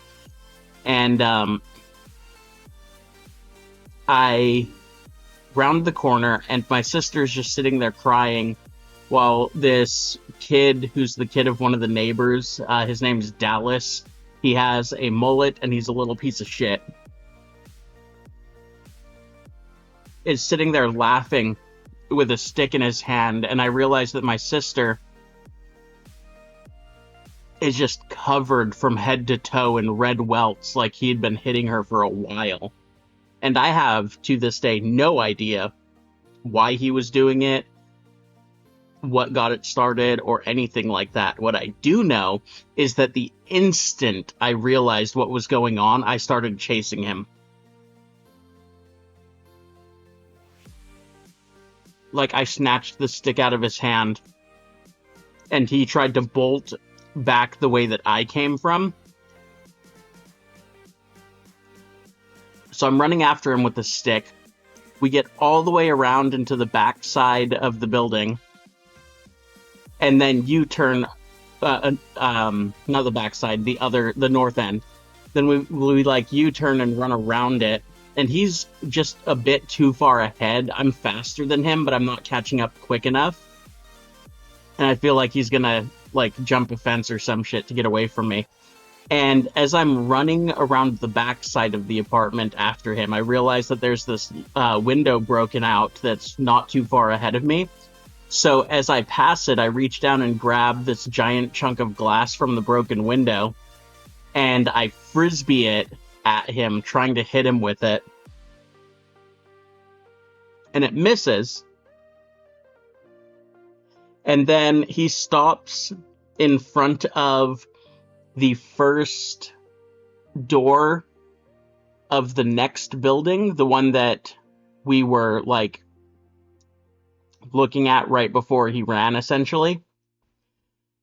And he starts, like, taunting me, but I guess he doesn't realize that there's a pitchfork in the ground, so I immediately, without even thinking about it, as he turns around and starts taunting me, grab the pitchfork, and I'm just about to run him through when the lady who lives in the apartment right next to us, the one who lives, in the door that we stopped in front of, comes out screaming at me because I'm trying to stab a kid with a pitchfork.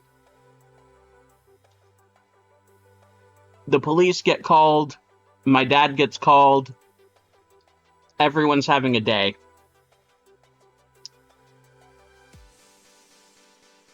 And I explain everything that happened, and apparently the woman who came out was the landlord, and without waiting to listen to anything anyone said, she had already filed eviction paperwork because she walked out on me trying to stab a kid with a pitchfork. But I was 4, and he was beating my sister, and to this day, I still feel justified and get mad anytime I hear somebody's name is Dallas. So that's the story time.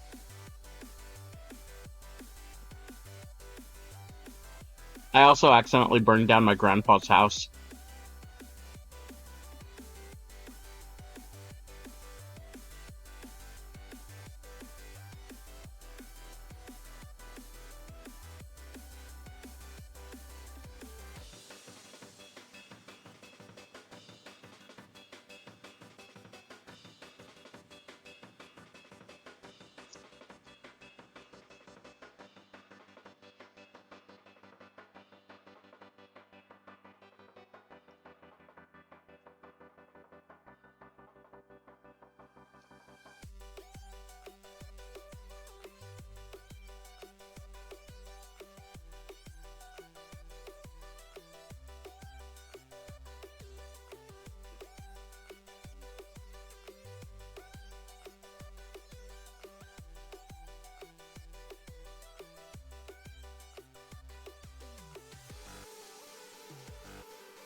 Oh, it definitely is. Like,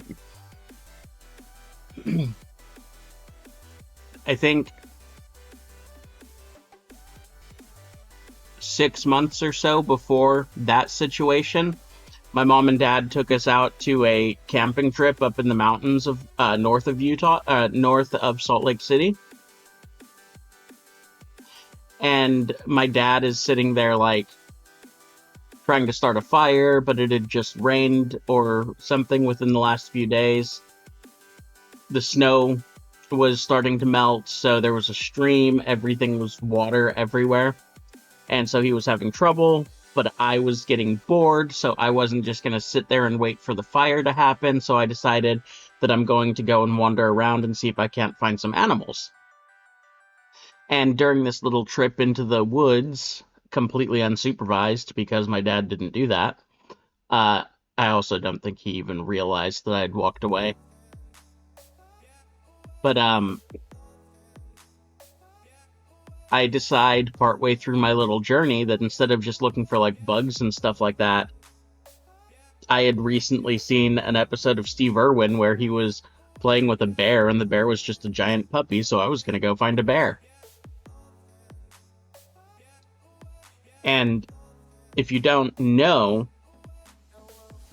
the mountains of Utah may as well be the mountains of Canada.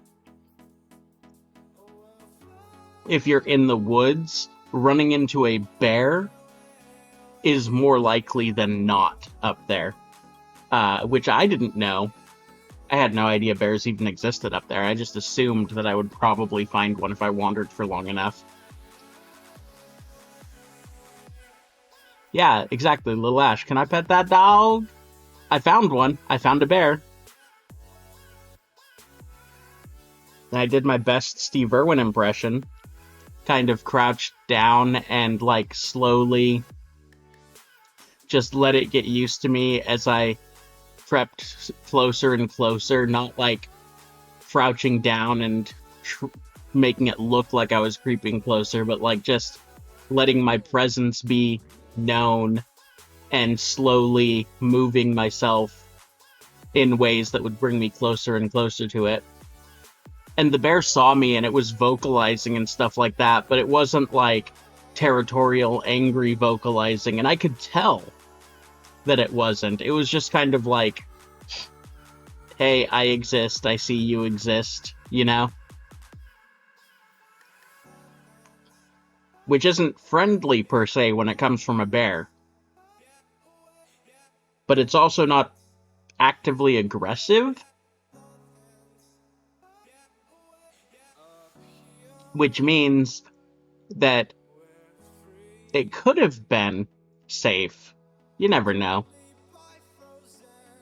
Anyway, as I get closer, I get close enough that I can almost kind of start to pet it. And right as I start reaching my hand out, suddenly I'm looking at the sky. My feet are no longer on the ground, and there's a sharp pain coming from my head. And,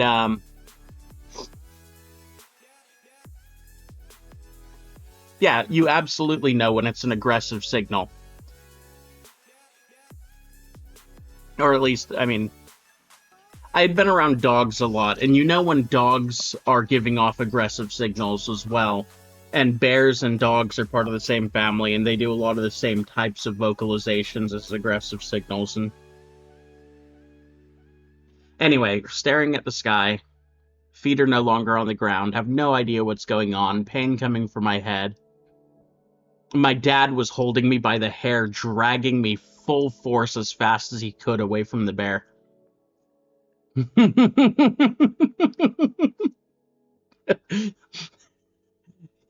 Like, he apparently only had the time and mental bandwidth to grab me by the hair and start running the opposite direction because he had seen the bear and seen that I was trying to get closer to the bear.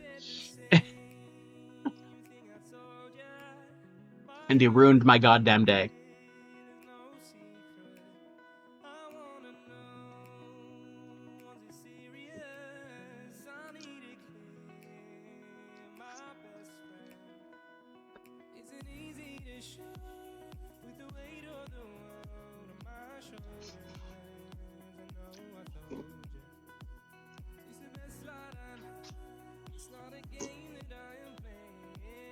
I also, like, the year before that, I almost committed Harambe before. It was like 24, or, yeah, something like 24 years before Harambe actually happened.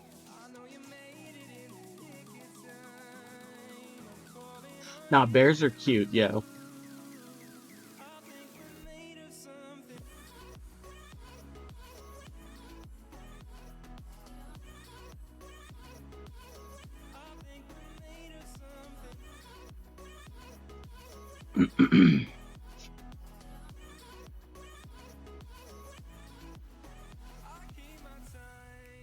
They actually are. I've pet sharks before, too.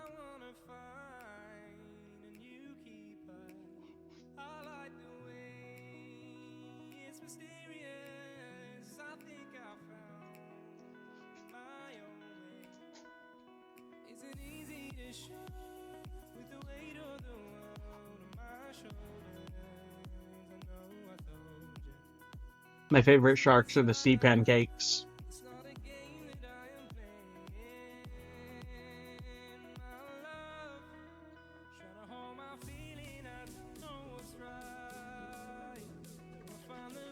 Or salmon sharks. Or goblin sharks.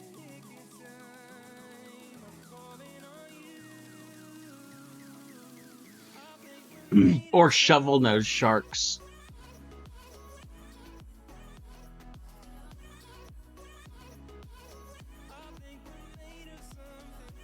Fucking weirdos.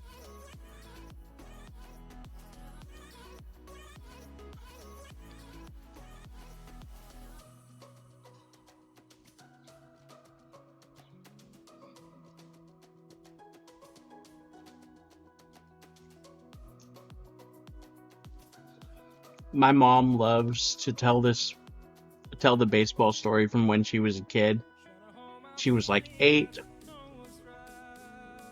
and her and one of her brothers got in an argument over the rules. He broke her nose with a baseball bat, and she tried to cut off his leg with the shovel. Yeah, see? Just kid things.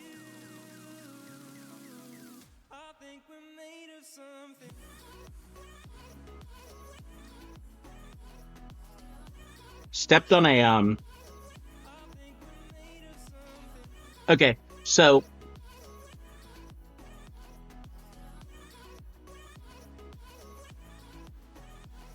Child logic at work.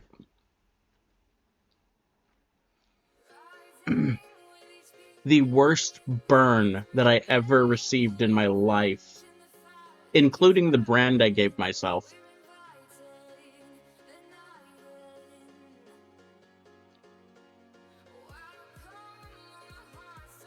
Oh my god.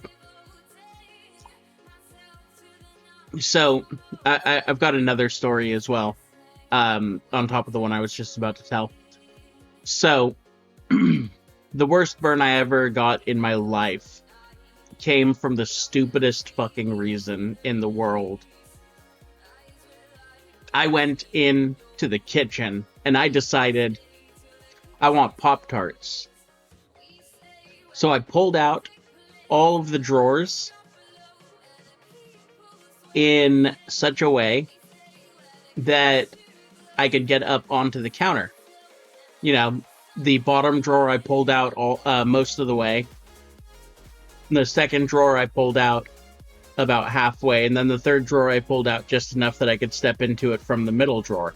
And I climbed it like stairs. Then I got up on the top. But from where the drawers were to the cabinet that I knew had the Pop-Tarts in it, I had to walk across the stove. So, like, I walk over to the stove, I get down, like, hunch down, and I look at all the burners, because I know someone had been in there cooking recently. And I'm like, okay, all of the burners are black. That means they're not hot. And just with full confidence, I decide that I'm going to go for it, because obviously if they're black, they're not hot anymore. And I step down onto the burner and immediately scream and fall off of the stove. Full force, all my weight, right on the burner that they had been using to cook. that was only black because it had been off for like a few minutes. I think that was my first concussion too.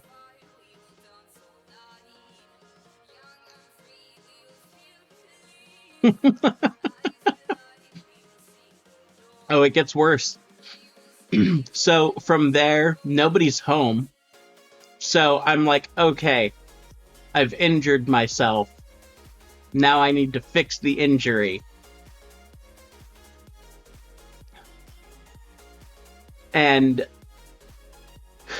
my mom used to, like, my mom and dad both, when they would pull muscles or get injured or what have you, they would soak themselves in Epsom salt.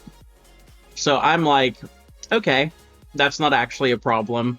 I have salt. I can medical this stuff. I'm fine. So I climb back up onto the counter, turn the sink on. I do not realize that I've turned on hot water. Plug up the sink. I test the water to make sure that it is not hot water. And the water's cold. So I'm like, all right, we're good. Then I grab the fucking giant Morton's table salt and just start pouring it into the water. And then once the sink's about halfway full with water and salt, I put my foot in it to try to let it absorb the healing juices.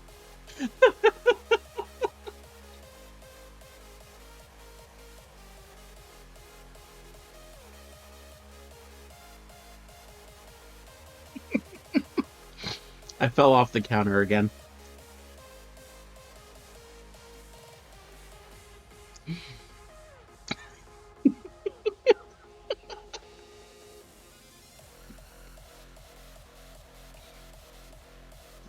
I was not a smart child.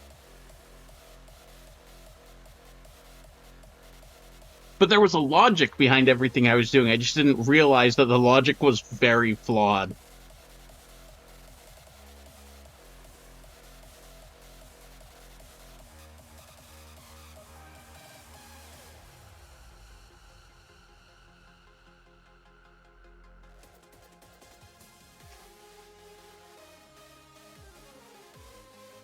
But it's not always. It wasn't all. It's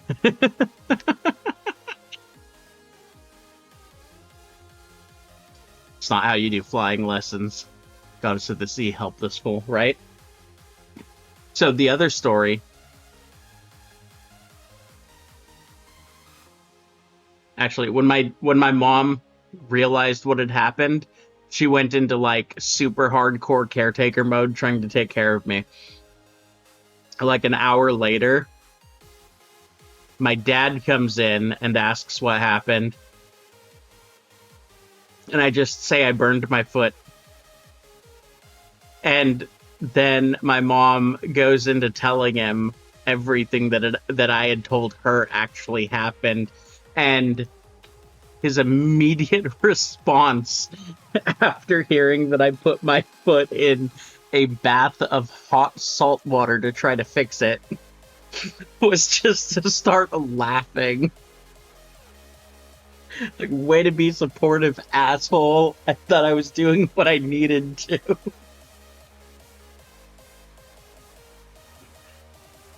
Now, the other story is a lot less... It's a lot less amusing, but I still find it terribly amusing.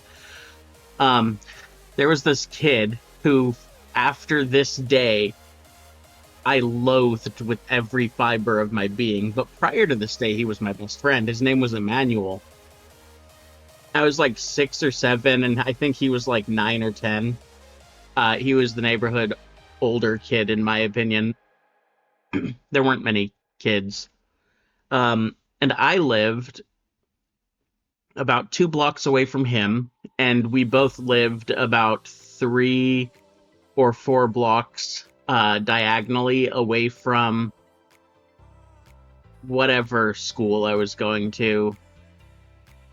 I don't remember how old or what grade I was in. But you guys would probably be familiar with the type of freeways that were out in Utah, because they're like all the little 2-lane freeways that are they were accessible by street.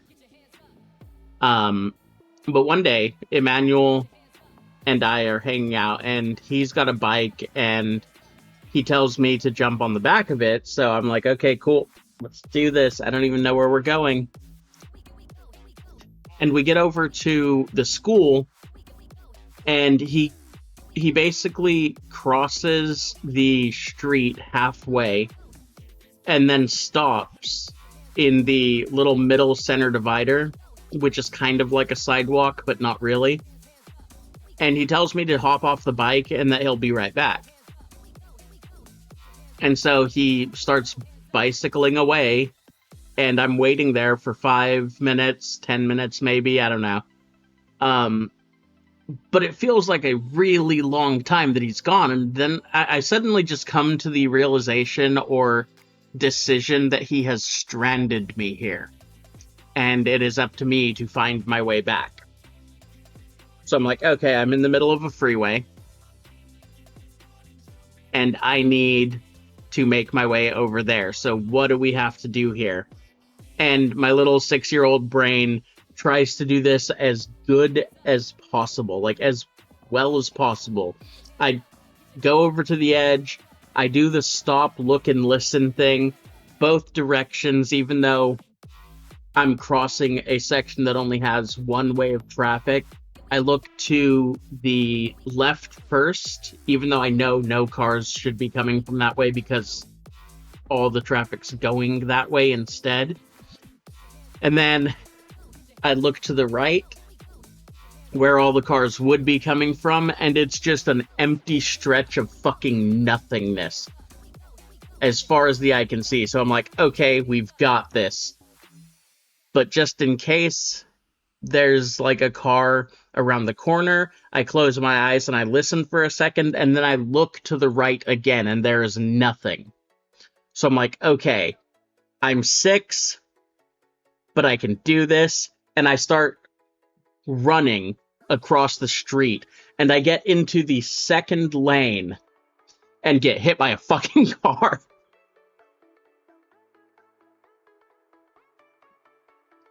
I don't even know where it came from.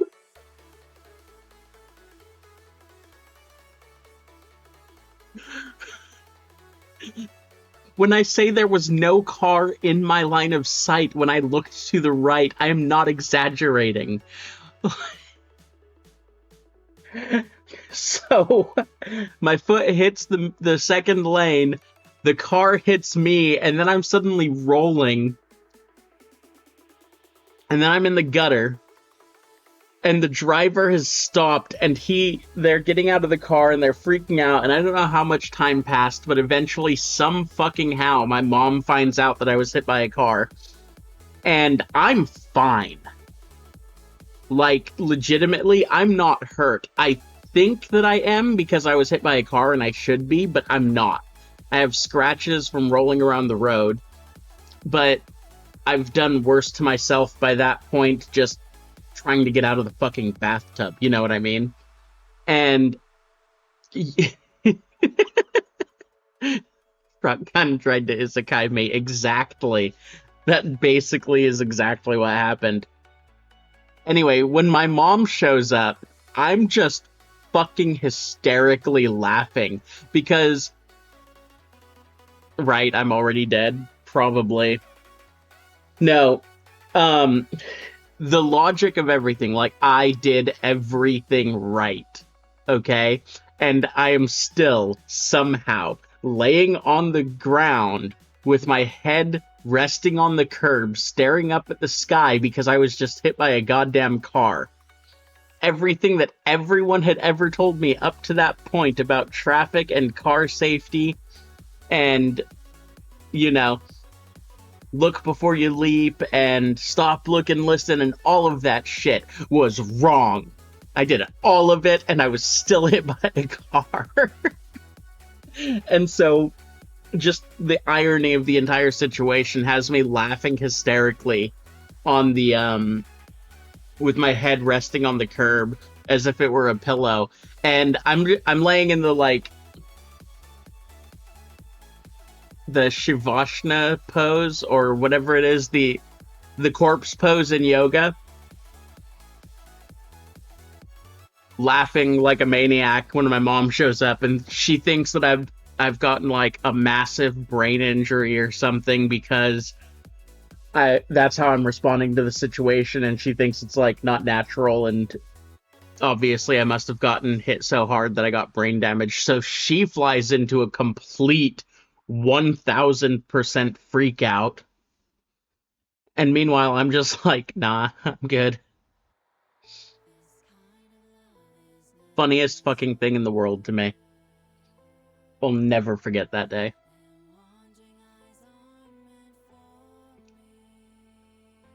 I still have no idea where that goddamn car came from.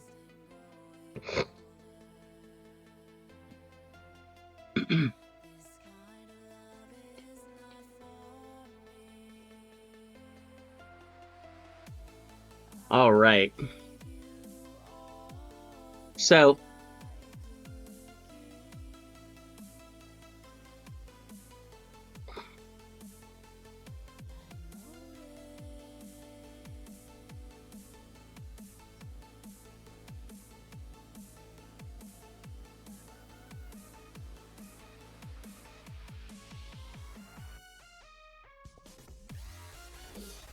yeah, he didn't leave. He was freaking out because he thought he'd given me massive brain damage or something, too.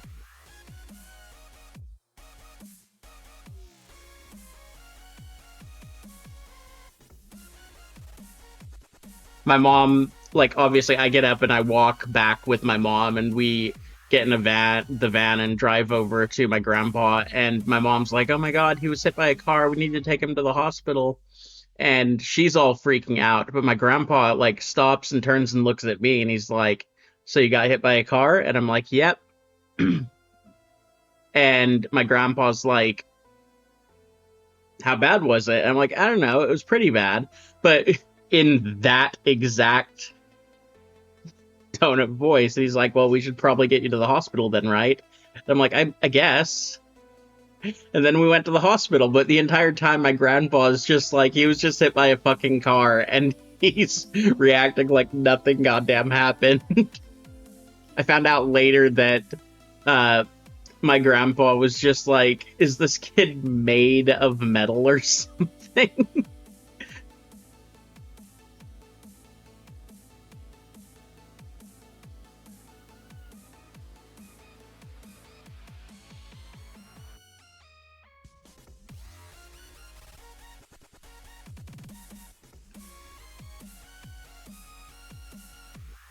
Oh,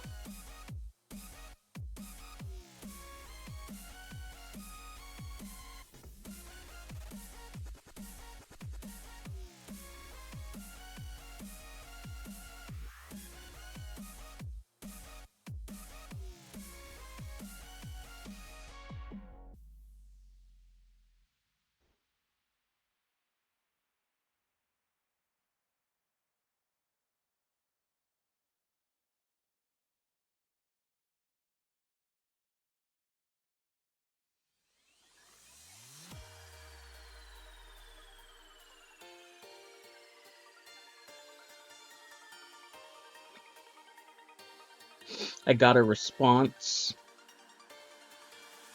right as I was about to call it.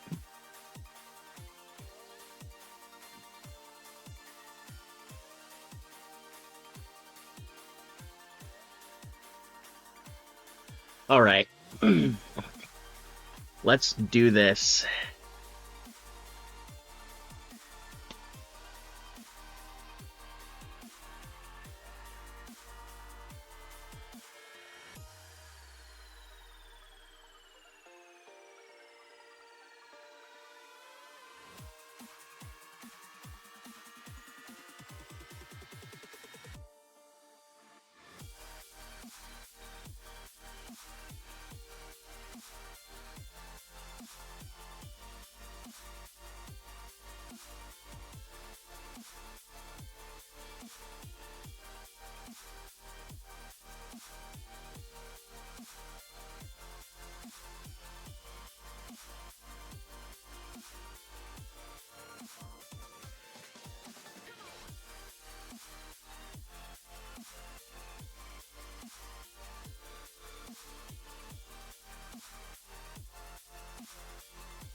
Now it's just like, man, you got to have that time where you just like disconnect from the scene, just the race. Like, and it's a race that I've created in my head, you know? But you have to step away from it.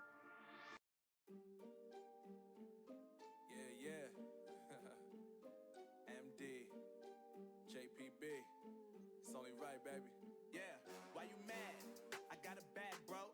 Name hot in these streets, no Tabasco. But I'm so stuck, that's a fact, yo. And if you think I'm frontin', you can run it back, yo. Go and run it back.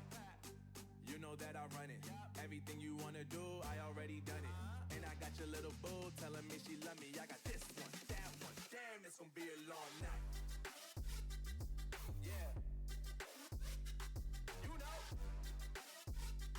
I said, damn, it's gonna be a long night. Yeah, let's go. Look. I tell shorty drop it for a real one. Yeah.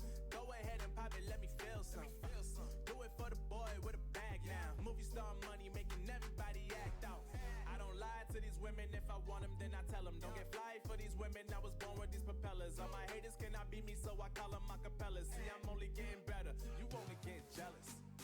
You know that I run it. Everything you wanna do, I already done it. And I got your little boo telling me she love me. I got this one, that one. Damn, it's gonna be a long night. You know, I got this one, that one. Damn, it's gonna be a long night. Yeah. MD. JPB. You already know, baby. Yeah. Yeah, I said, I already done it. Everything you wanna do, I already, you know that you know that yeah.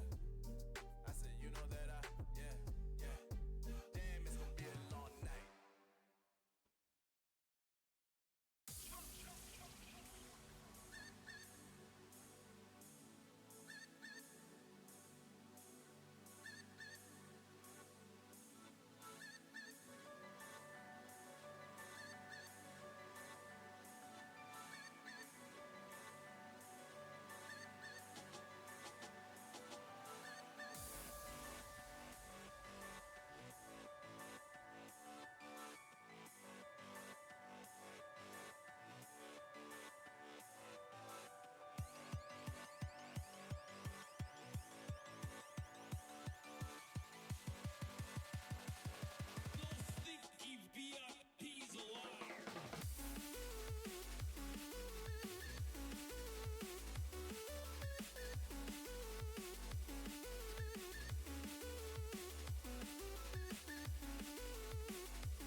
Just rough blocking the components here.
She's going with a 1942 Harley Davidson Flathead ULF type.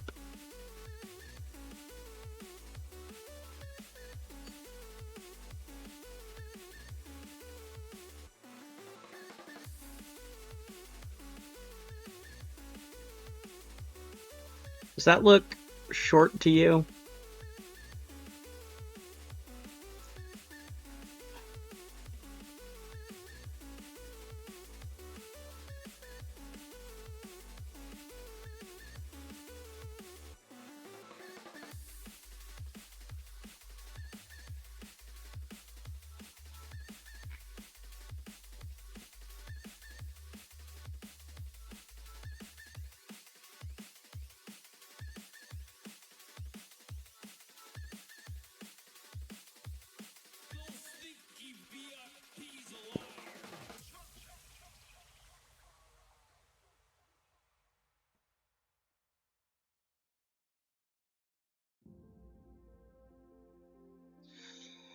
Pulling up comparisons of women on this motorcycle, this actually isn't all that short. It is short, but it's really close to the right height. This particular motorcycle's weirdly squanched. I smoke too much. I dream too much. I tell myself that I can't stop. We could see clearly now. We could see clearly now. Yeah, that's about how big it is. So, like, We could see clearly now. yeah. We could see clearly now. Not a huge difference. We could see clearly now.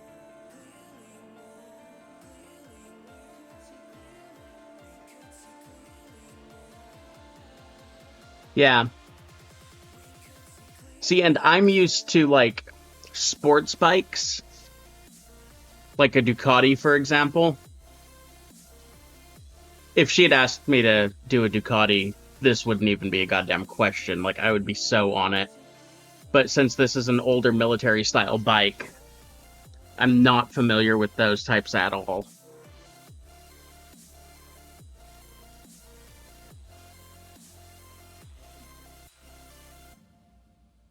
And I don't want her actually sitting on the seat. I want her to be slightly raised off of the seat. So the seat would be about here, giving that little bit of gap between.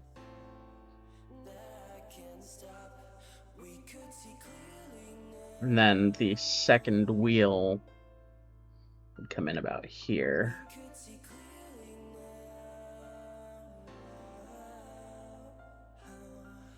The back side is even shorter, it looks like, than the front side.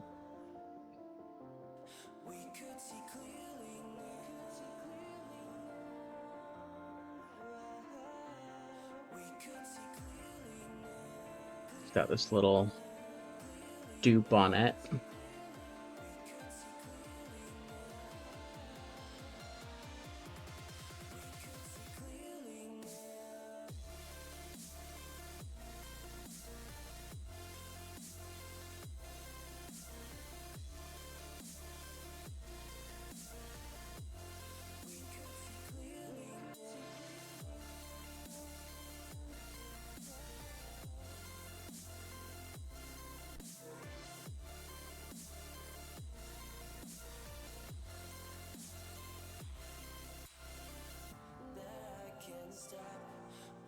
See clearly now. We could see clearly now. We could see clearly now.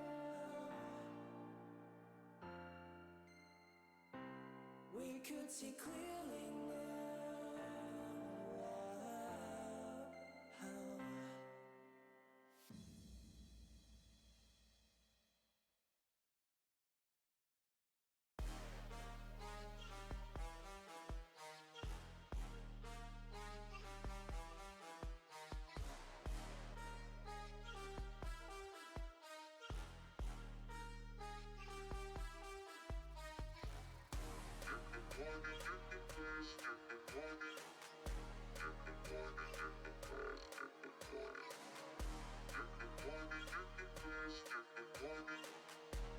Then right behind her leg, there'll be this thing.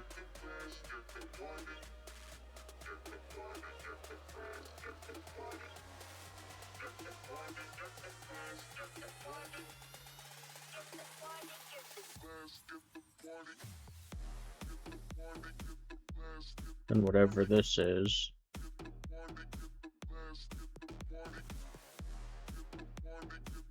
This actually comes down a little further.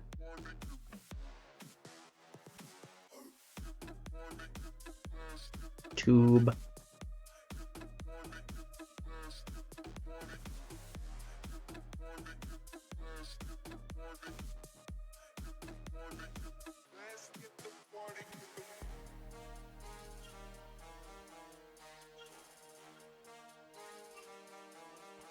Got the wrong angle on this.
More tube. Oh, not an eraser.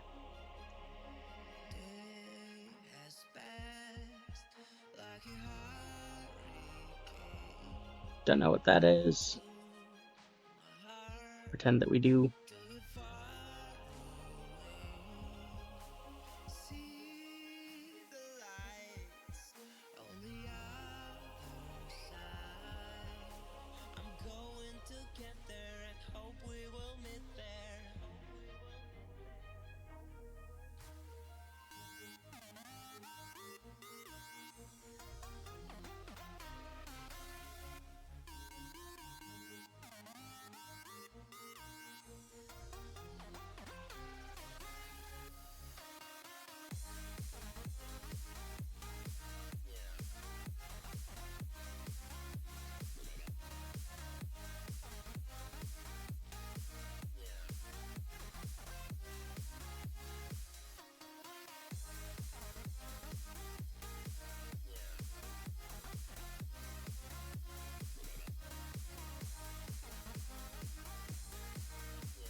See, when drawing something like this with a lot of really complicated internal mechanisms, what we do is we use black for everything we're going to phone it in on.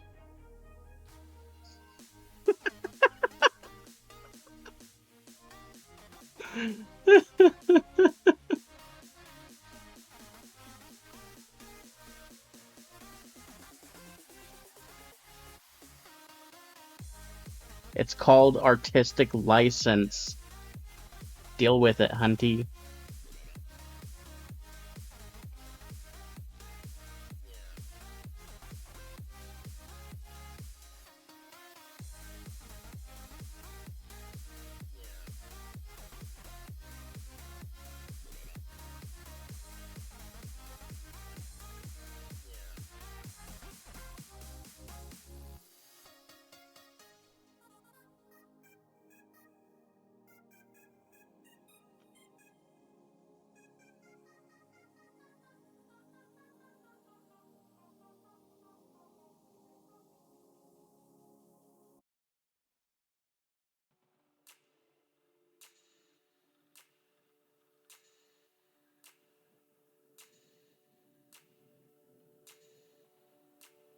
You cheeky dick waffle.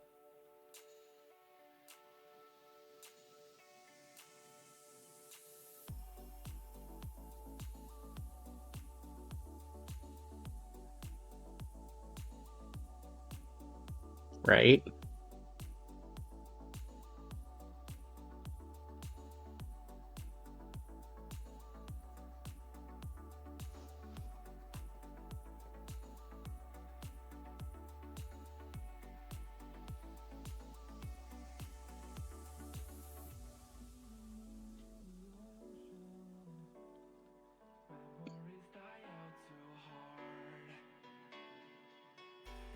were traveling the mountains just to find the loudest seas. We set down by the fire, knowing we could aim higher, but we didn't know that yet. So if you want something to hold on to, gotta find it first. But here I am, 'cause I've been laying under palm trees, waiting for the summer, knowing there's nowhere to go. 'Cause I am happy on this island, wanna be my funland. I don't ever want to leave, I'm in a tropic club.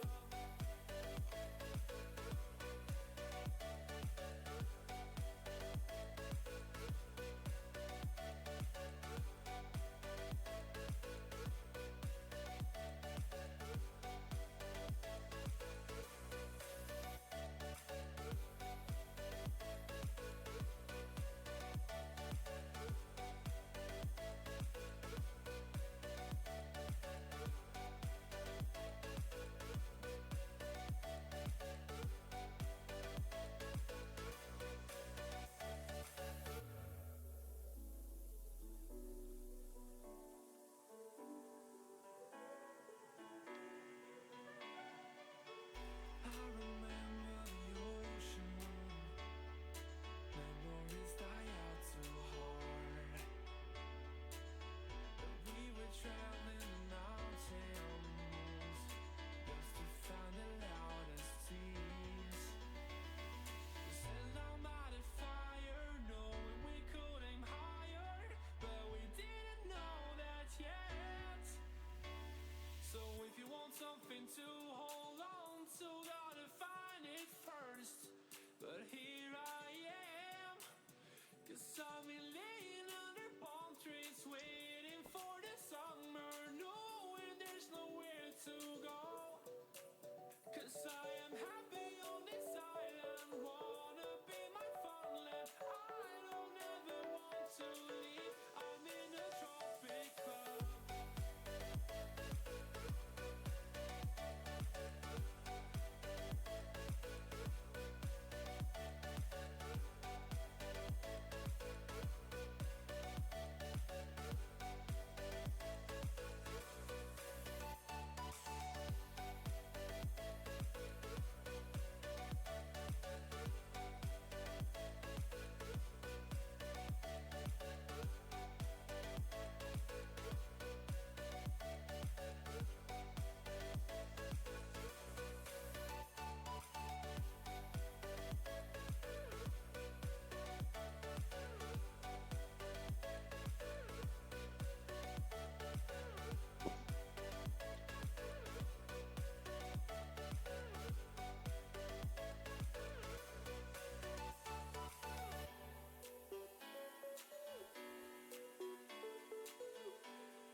Every time this song comes on, I think it's a David Guetta song that I know.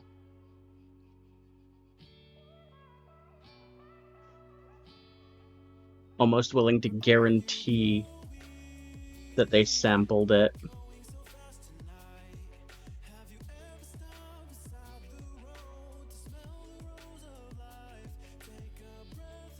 Neat.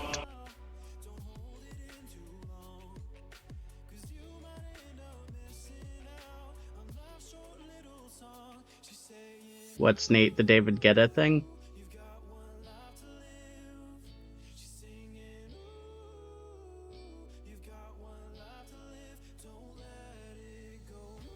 There are so many convoluted, overlapping pieces on this back fucking wheel, and none of them make sense to me.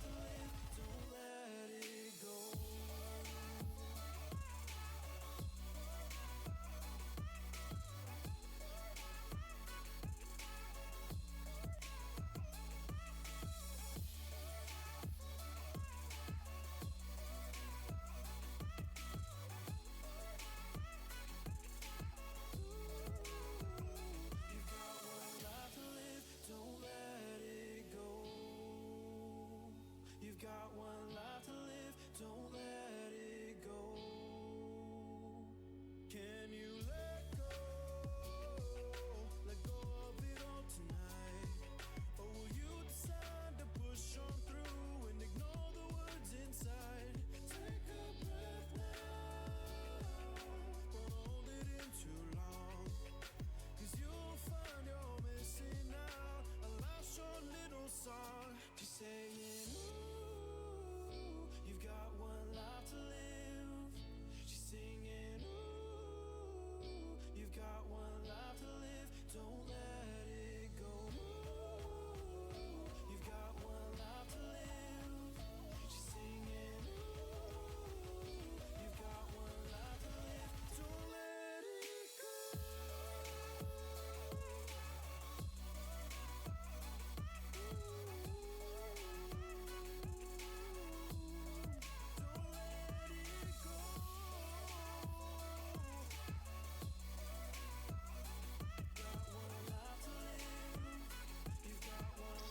Am I losing my fucking mind, or did the seat vanish?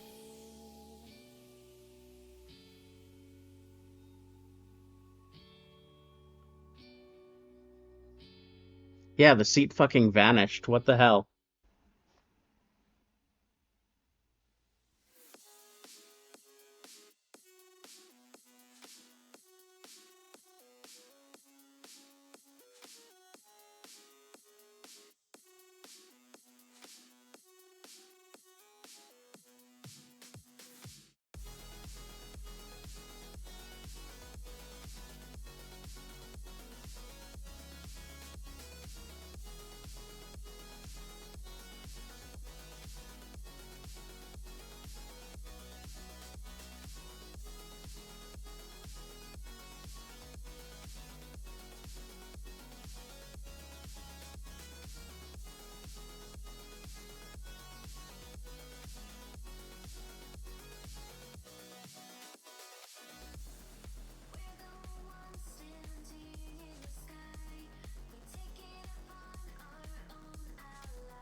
Alright.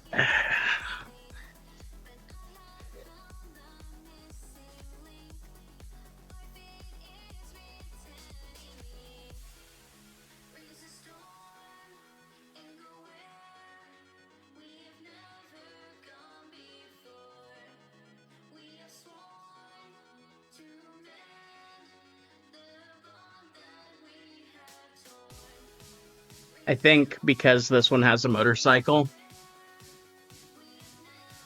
and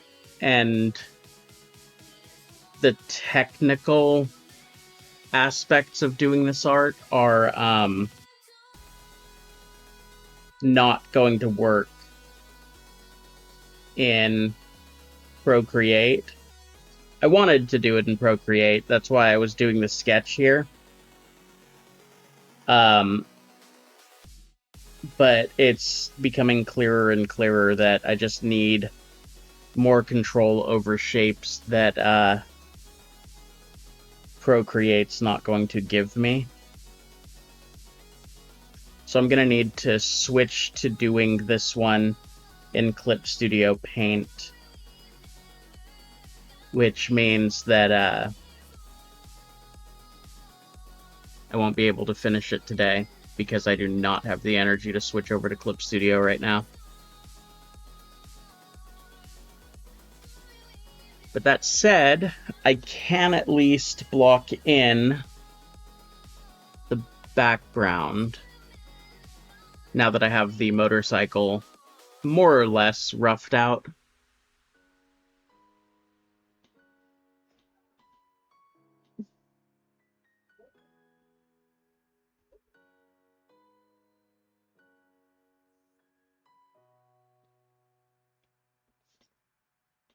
There's a particular building she wants me to use as the background.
Weirdest fucking building I've ever seen, I swear to God.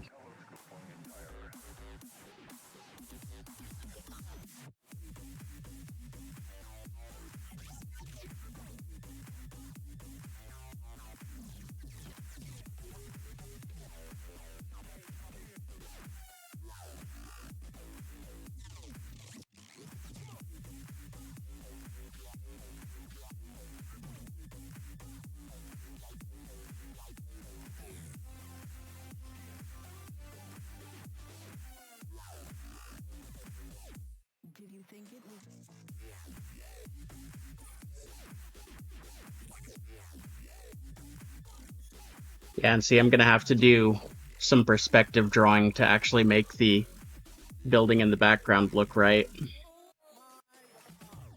And that's gonna be a lot easier over Clip Studio Paint as well.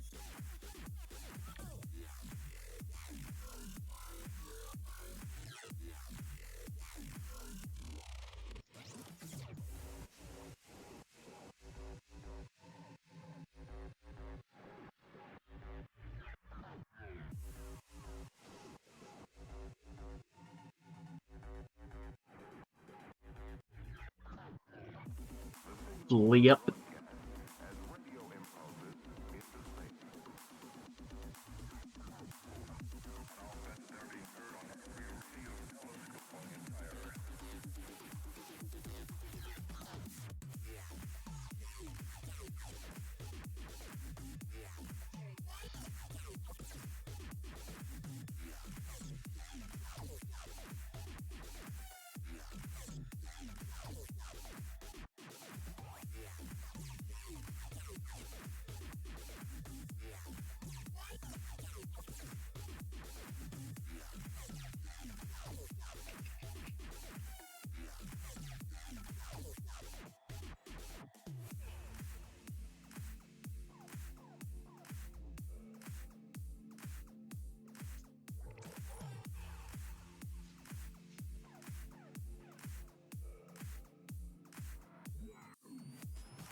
The Chipmunk Adventure from 1987 looks so polished because it was made after the Black Cauldron flopped and Disney laid off a lot of animators. People like Glenn Keane, Dan Haskett, and Dave Proixma. Pretty sure that's an I. Yeah, Proixma.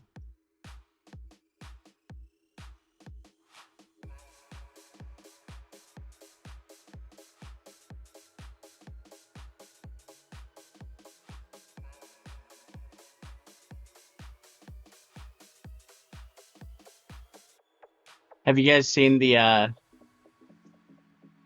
Sludgecore, or heard, I guess, the Sludgecore Chipmunks album?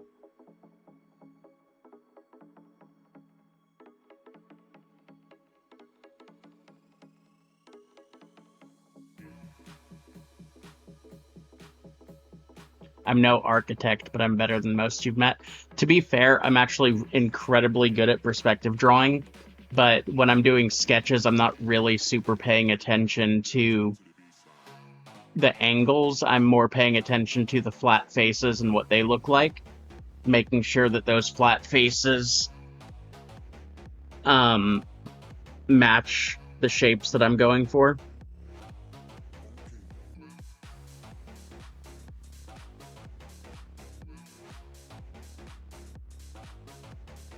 Because everything else can be built up from there.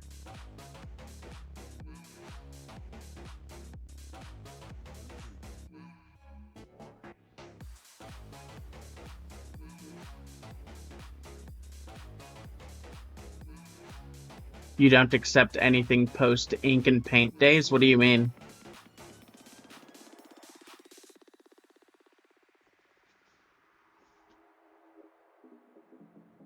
The Chipmunk Sludgecore album is somebody took a bunch of super old school Chipmunk songs and slowed them down to like 25%, and it comes off as one of the most fantastic goth albums of all time. It's a total fan creation type thing.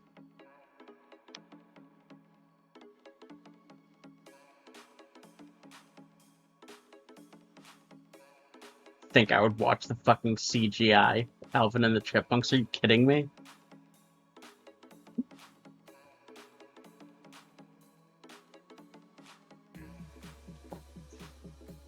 Yeah, let me see if I can find it. I think it was called Sludgecore.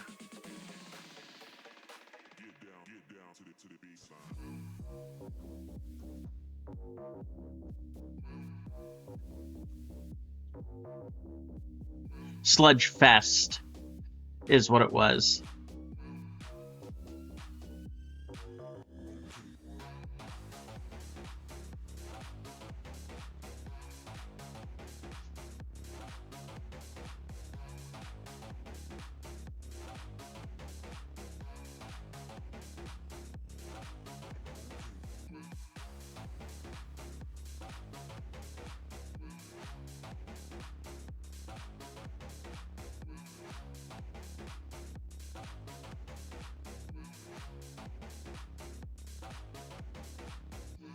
All right. So, since this is basically as far as I can get today, can go ahead and do a recap here. It has been 4 hours and 13 minutes, so not a super long stream. We got the first emoji, or the final emoji from the followers set, not only finished, but also uploaded and live for you guys to use. And then I refined the body, changed the leg position, and added the motorcycle and background into this sketch. I do apologize for how much downtime there was in this stream while I was waiting for a response from the client and everything like that. But I'm about to send... Actually, let me go ahead and send that. Whoops, that's not what I meant to do. Let me go ahead and send this to her real quick.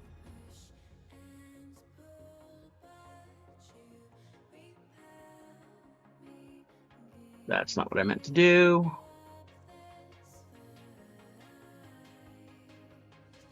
I don't actually have as many notifications yelling at me as it looks like, because my iPad and my phone don't remove notifications at the same time. I have to remove both of them individually, so my phone has no notifications on it, whereas my iPad hasn't removed any of them because I've been drawing.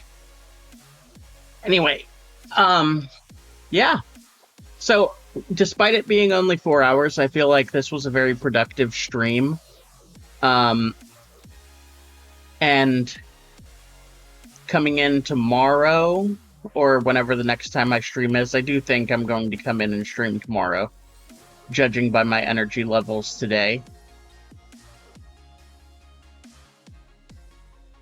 I believe that when I come in tomorrow, I will go ahead and jump back in and power through the rest of this artwork. This one's going to be a marathon stream. Like, I'm not going to be able to just jump on and finish it in 3 or 4 hours. This is going to be once I start, I'm going to be going for 9 or 10 hours if I want to get it anywhere near complete, and even that might end me with just the line art being done. So, we will see how that goes. Anyway, before I jump off, Well, for one thing, let me go ahead and see if there's a raid. And while I'm looking for a raid, I will chat about the final wrap-up-y bits.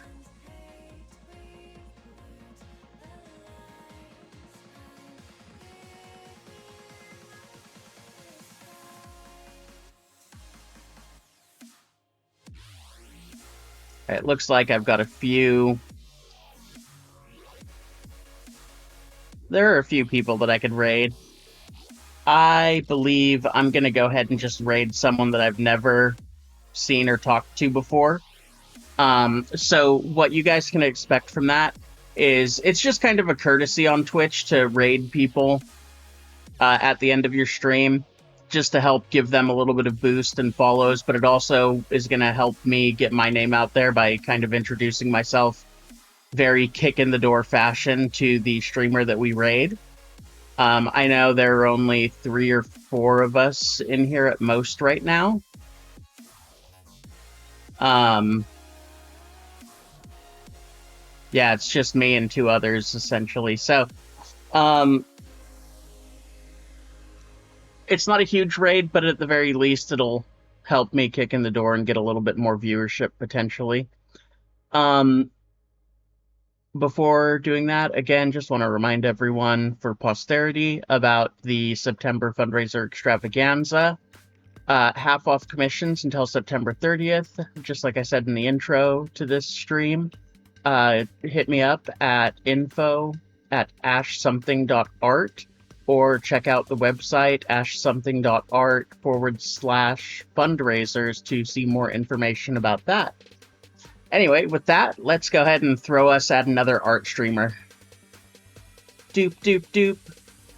You guys have to actually wait and be here and say hi to people for me.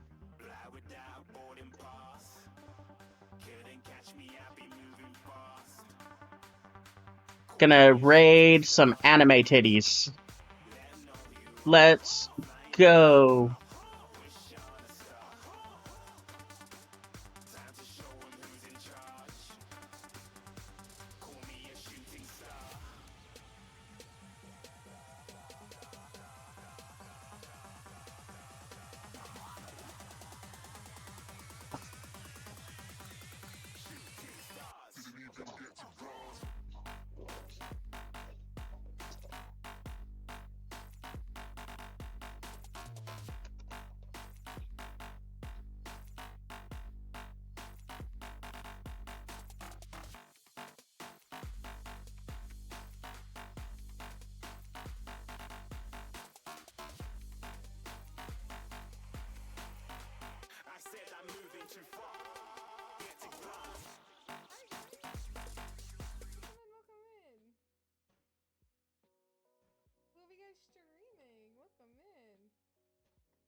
For those who don't know me, I am Primrose, the vampire VTuber artist, and right now I'm working on some sketch redeems.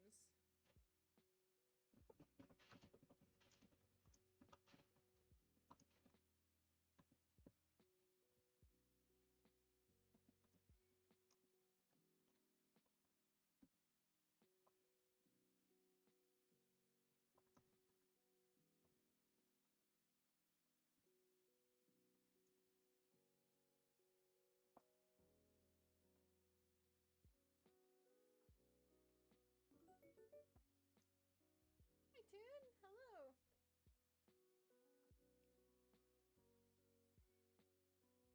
Awesome. Were you streaming some art as well? I would love to see what you made. Thank you so much for the raid and welcome in, guys.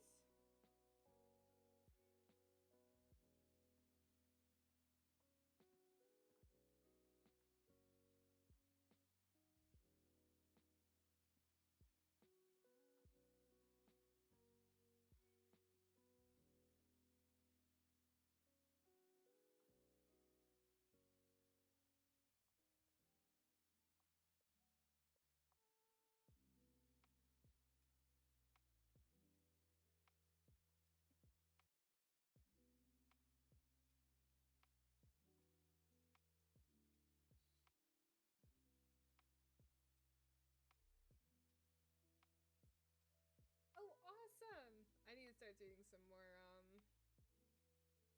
emojis. Yeah, of course. Yeah, share it in. Would love to see it.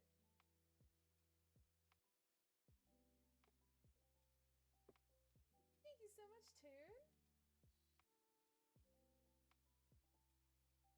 Yeah, I just finished up some sketch redeems recently. Right now I'm working on a group one that I owe.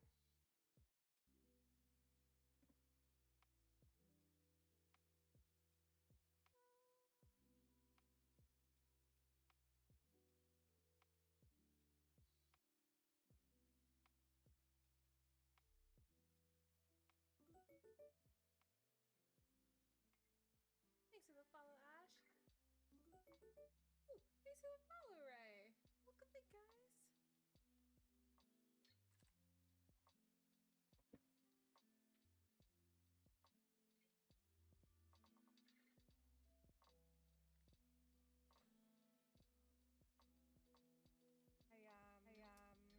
Let's see. I finished a commission recently. This is for Littleton.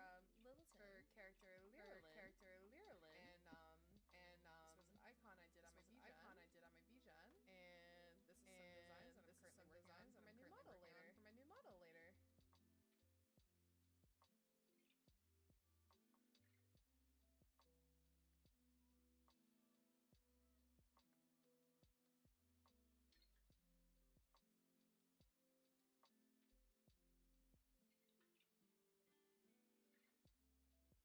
You right?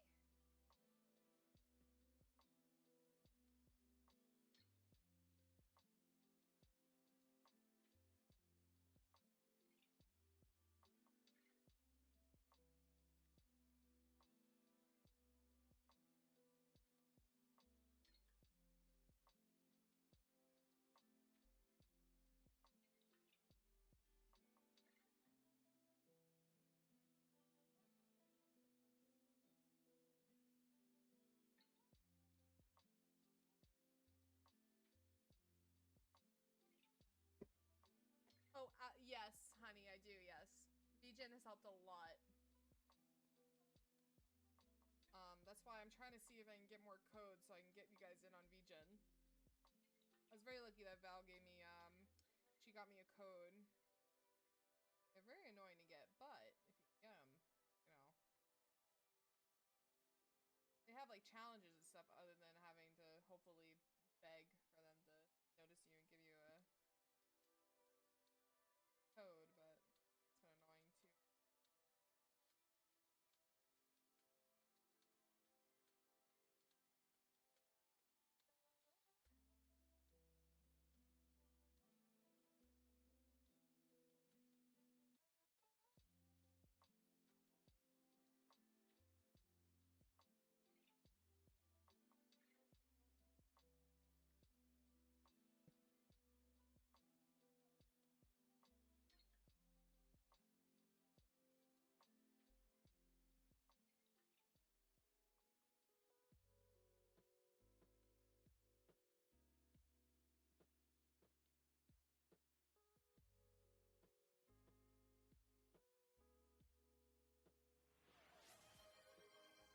Lunar, thanks for the stretch. Ooh, I cracked my pinkies. Ooh, stretch my hand. Good stretch. Lunar, how you doing?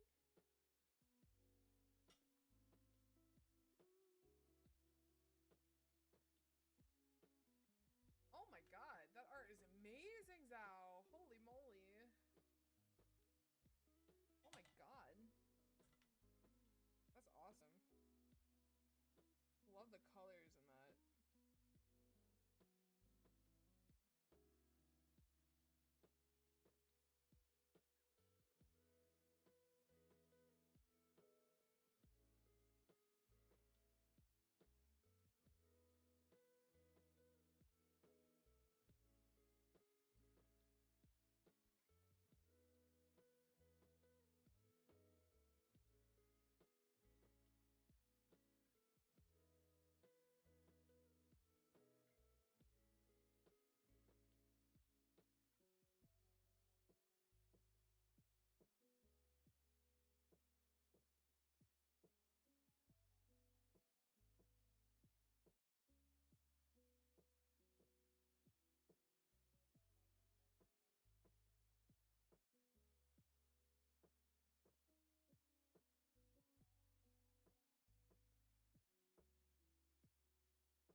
Let's go, Ash. No, I'm the same way.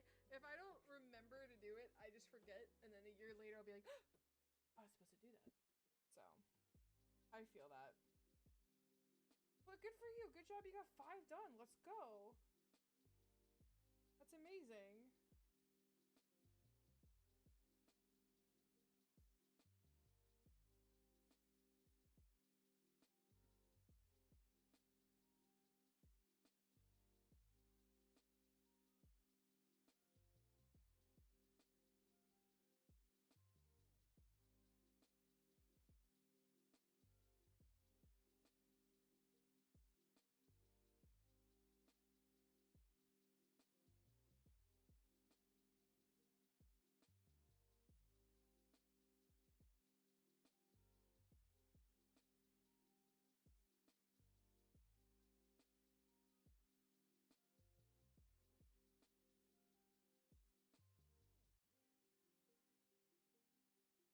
No, I get that too, Ash. No, I get that too.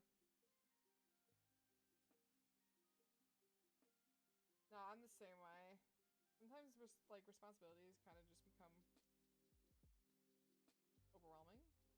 Or, like, not like responsibilities, like things that you want to do, but then it's like, you give yourself so many projects, and then it's like, now it's becoming overwhelming too much.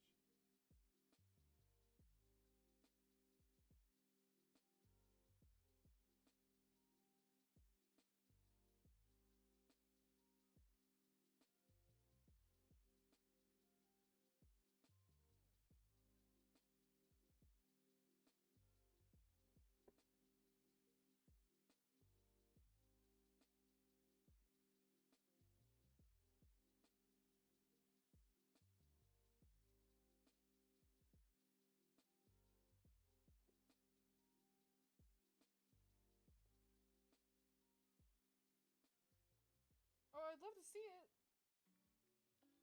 And if you guys also wanted to join, here, hold on. In my Discord, I have an art channel there as well if you want to share your art and your OCs. I want to see all of it. Show me. Show me all of them. If you want to join.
much that you like it so far. Yeah, I figured this would be a pretty cute dynamic that I'm gonna draw. I hope Zal likes it. Zal, I hope you like it. Absolutely make a Halloween outfit. Absolutely have to do that.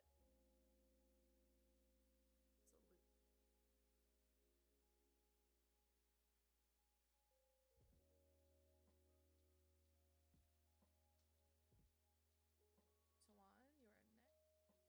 Swan, you are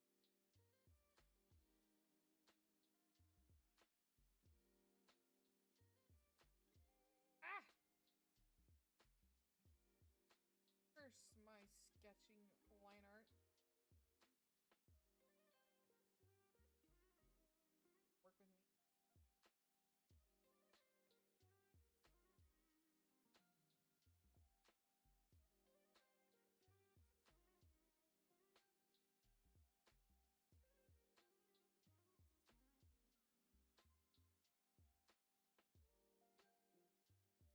Showing me message history and only 2 channels are available. Did you pick a role?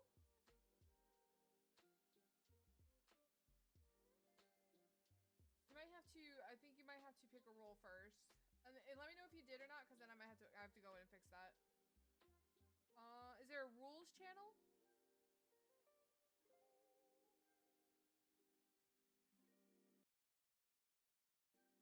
There should be rules under summons, and then you click on the little blood droplet, and then you give yourself a roll, and then everything should be open.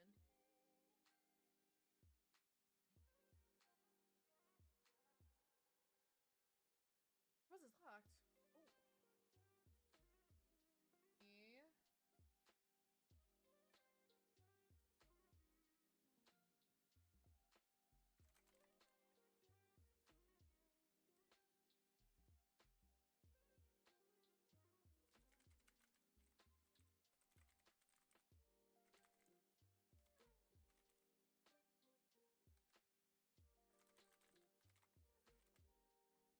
Oh. Minji, I love you. Minji, the cyber kitsune, is on standby and helping me out.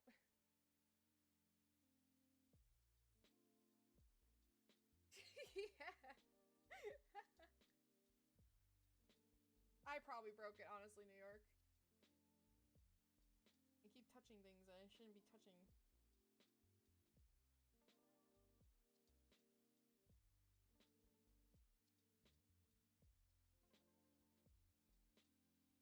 Touch other things. Touch them all. Touch. Don't touch that. Touch.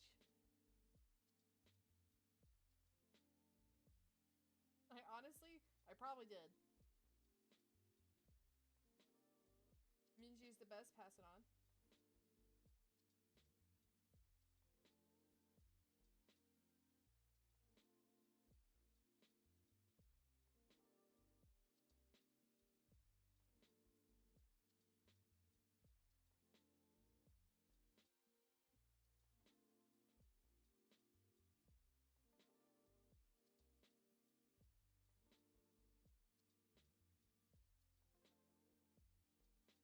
Let me know if it's working for you guys now. Yes, pass it on!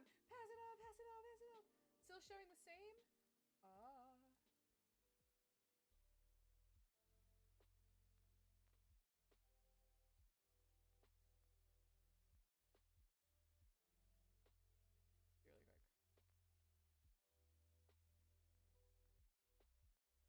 Really quick.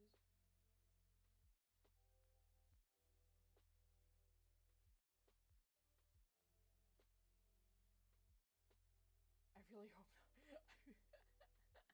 hope not.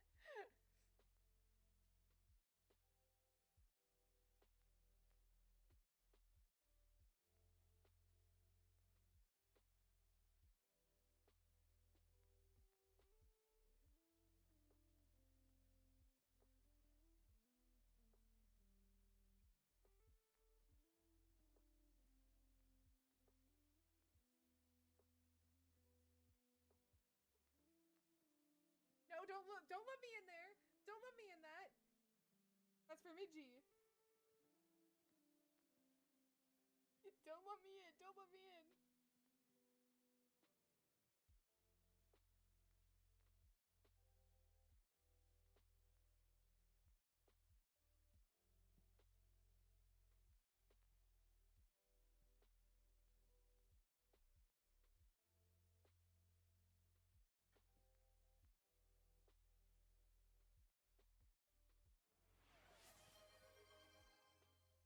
Oh, thanks for the posture check.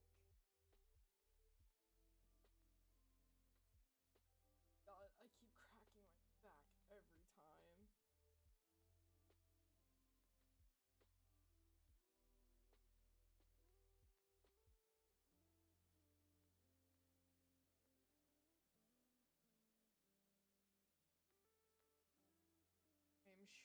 I'm sure. I need to make a shrimp emote. That should be another emote you should make, Ash. A shrimp. Shrimp.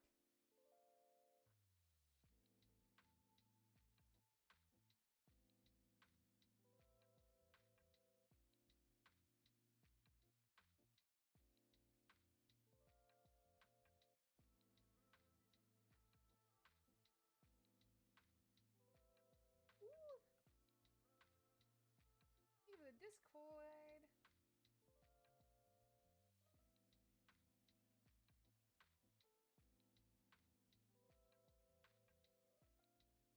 Ash, for now, if you just want to send a link to your picture in the chat, that would work too.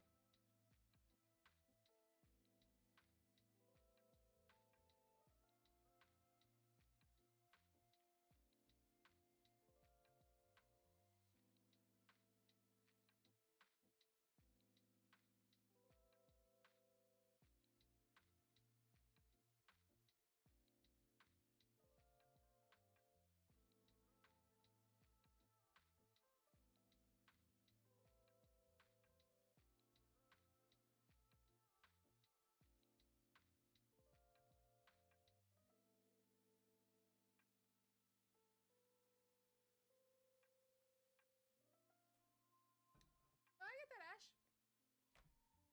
Here's. Don't worry about it, because I honestly, I don't even know how Discord works. Honestly, Minji does all the things for Discord for me.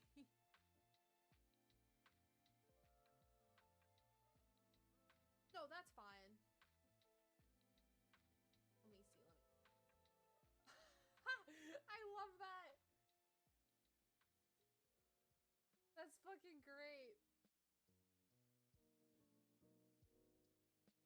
You do be the tech support.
are endowed by our Creator with certain unalienable rights: life, liberty, and the pursuit of happiness. At Grand Canyon University, we believe in equal opportunity, and the American dream starts with purpose. To serve others in ways that promote human flourishing and create a ripple effect of transformation for generations to come. Find your purpose at Grand Canyon University. Private, Christian, affordable. Visit gcu.edu. 6 pieces of chicken, 4 sides, and biscuits? That's a big deal. Now this is the type of deal Dad loves. All this for $20? I tried to make it 21. Legendary. Get your own big deal for $20. Coach Pam and KFC, we back, baby. Hold on, wait. How's that? Is that good?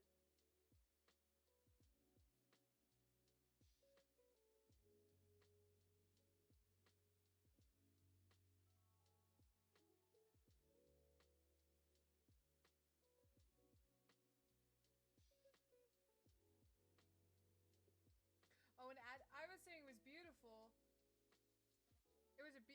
It's a beautiful commission. I love it. Gorgeous.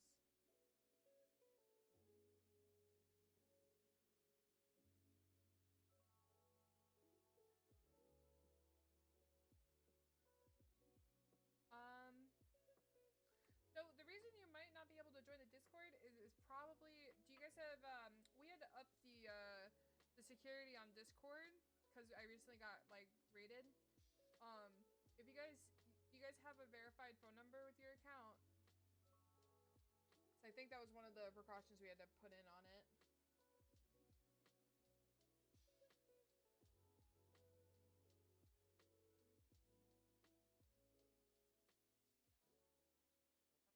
I'm so sorry.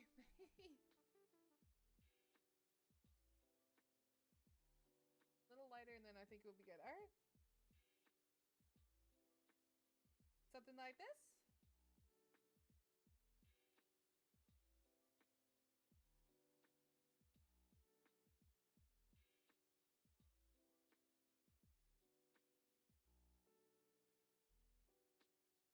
I'm sorry about that though, guys.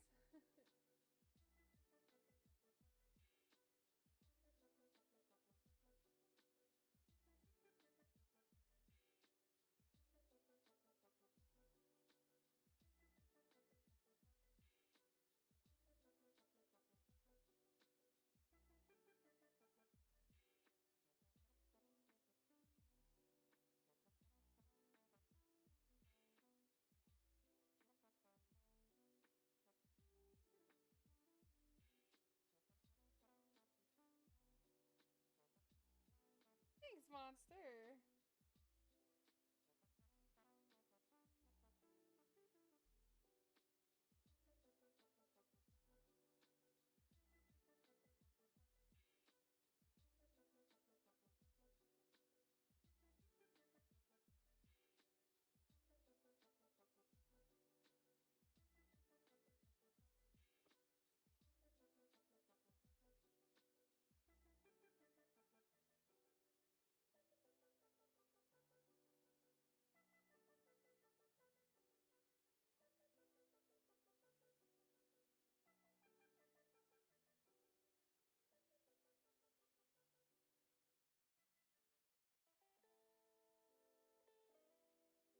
Great.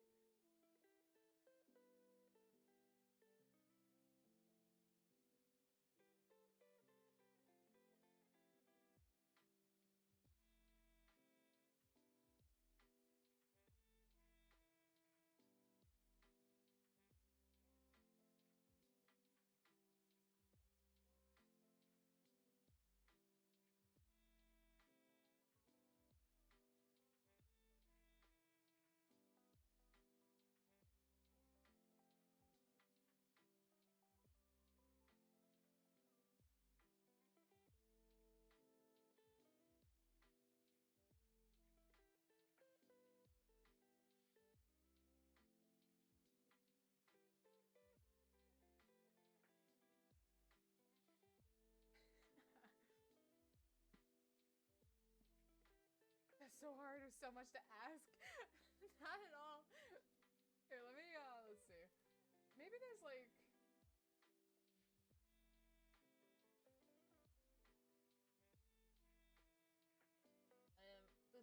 is just run by Booba.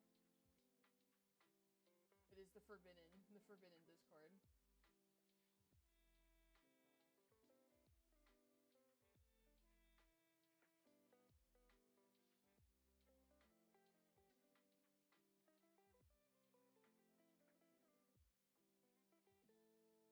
No, the Discord, we had to update the security on the Discord server. I'm guessing it's just not letting anybody in now.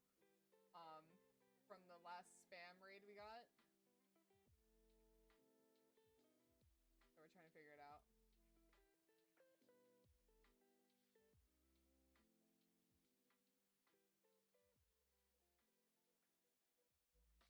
Okay, let me send this over to you, Val.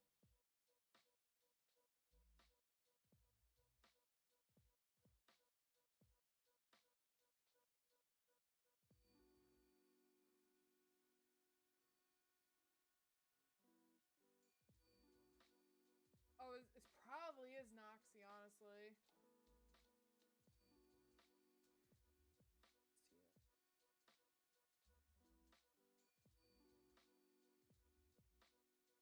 I hope you like it, Sal.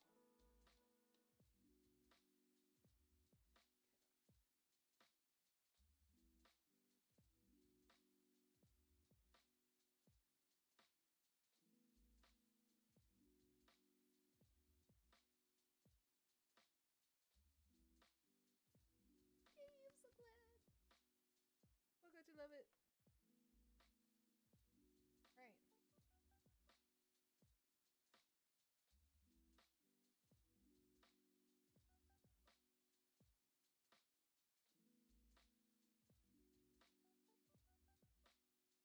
Oh, I can add myself in it. Let's see. Thanks for the lurk. Let me see where I can add it.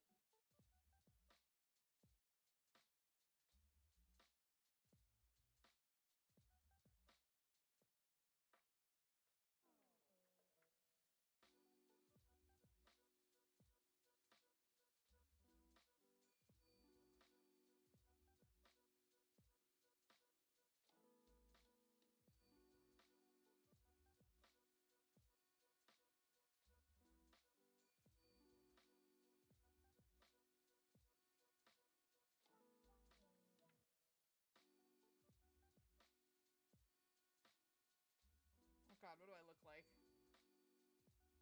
Here I am. Oh, those are pair boobs.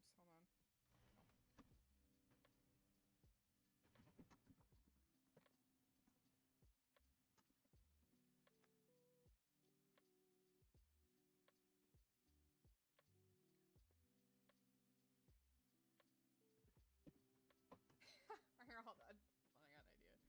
One second. God, what do I look like? I keep forgetting, like, I gave myself crazy bangs. Like, I keep forgetting which way my bangs go.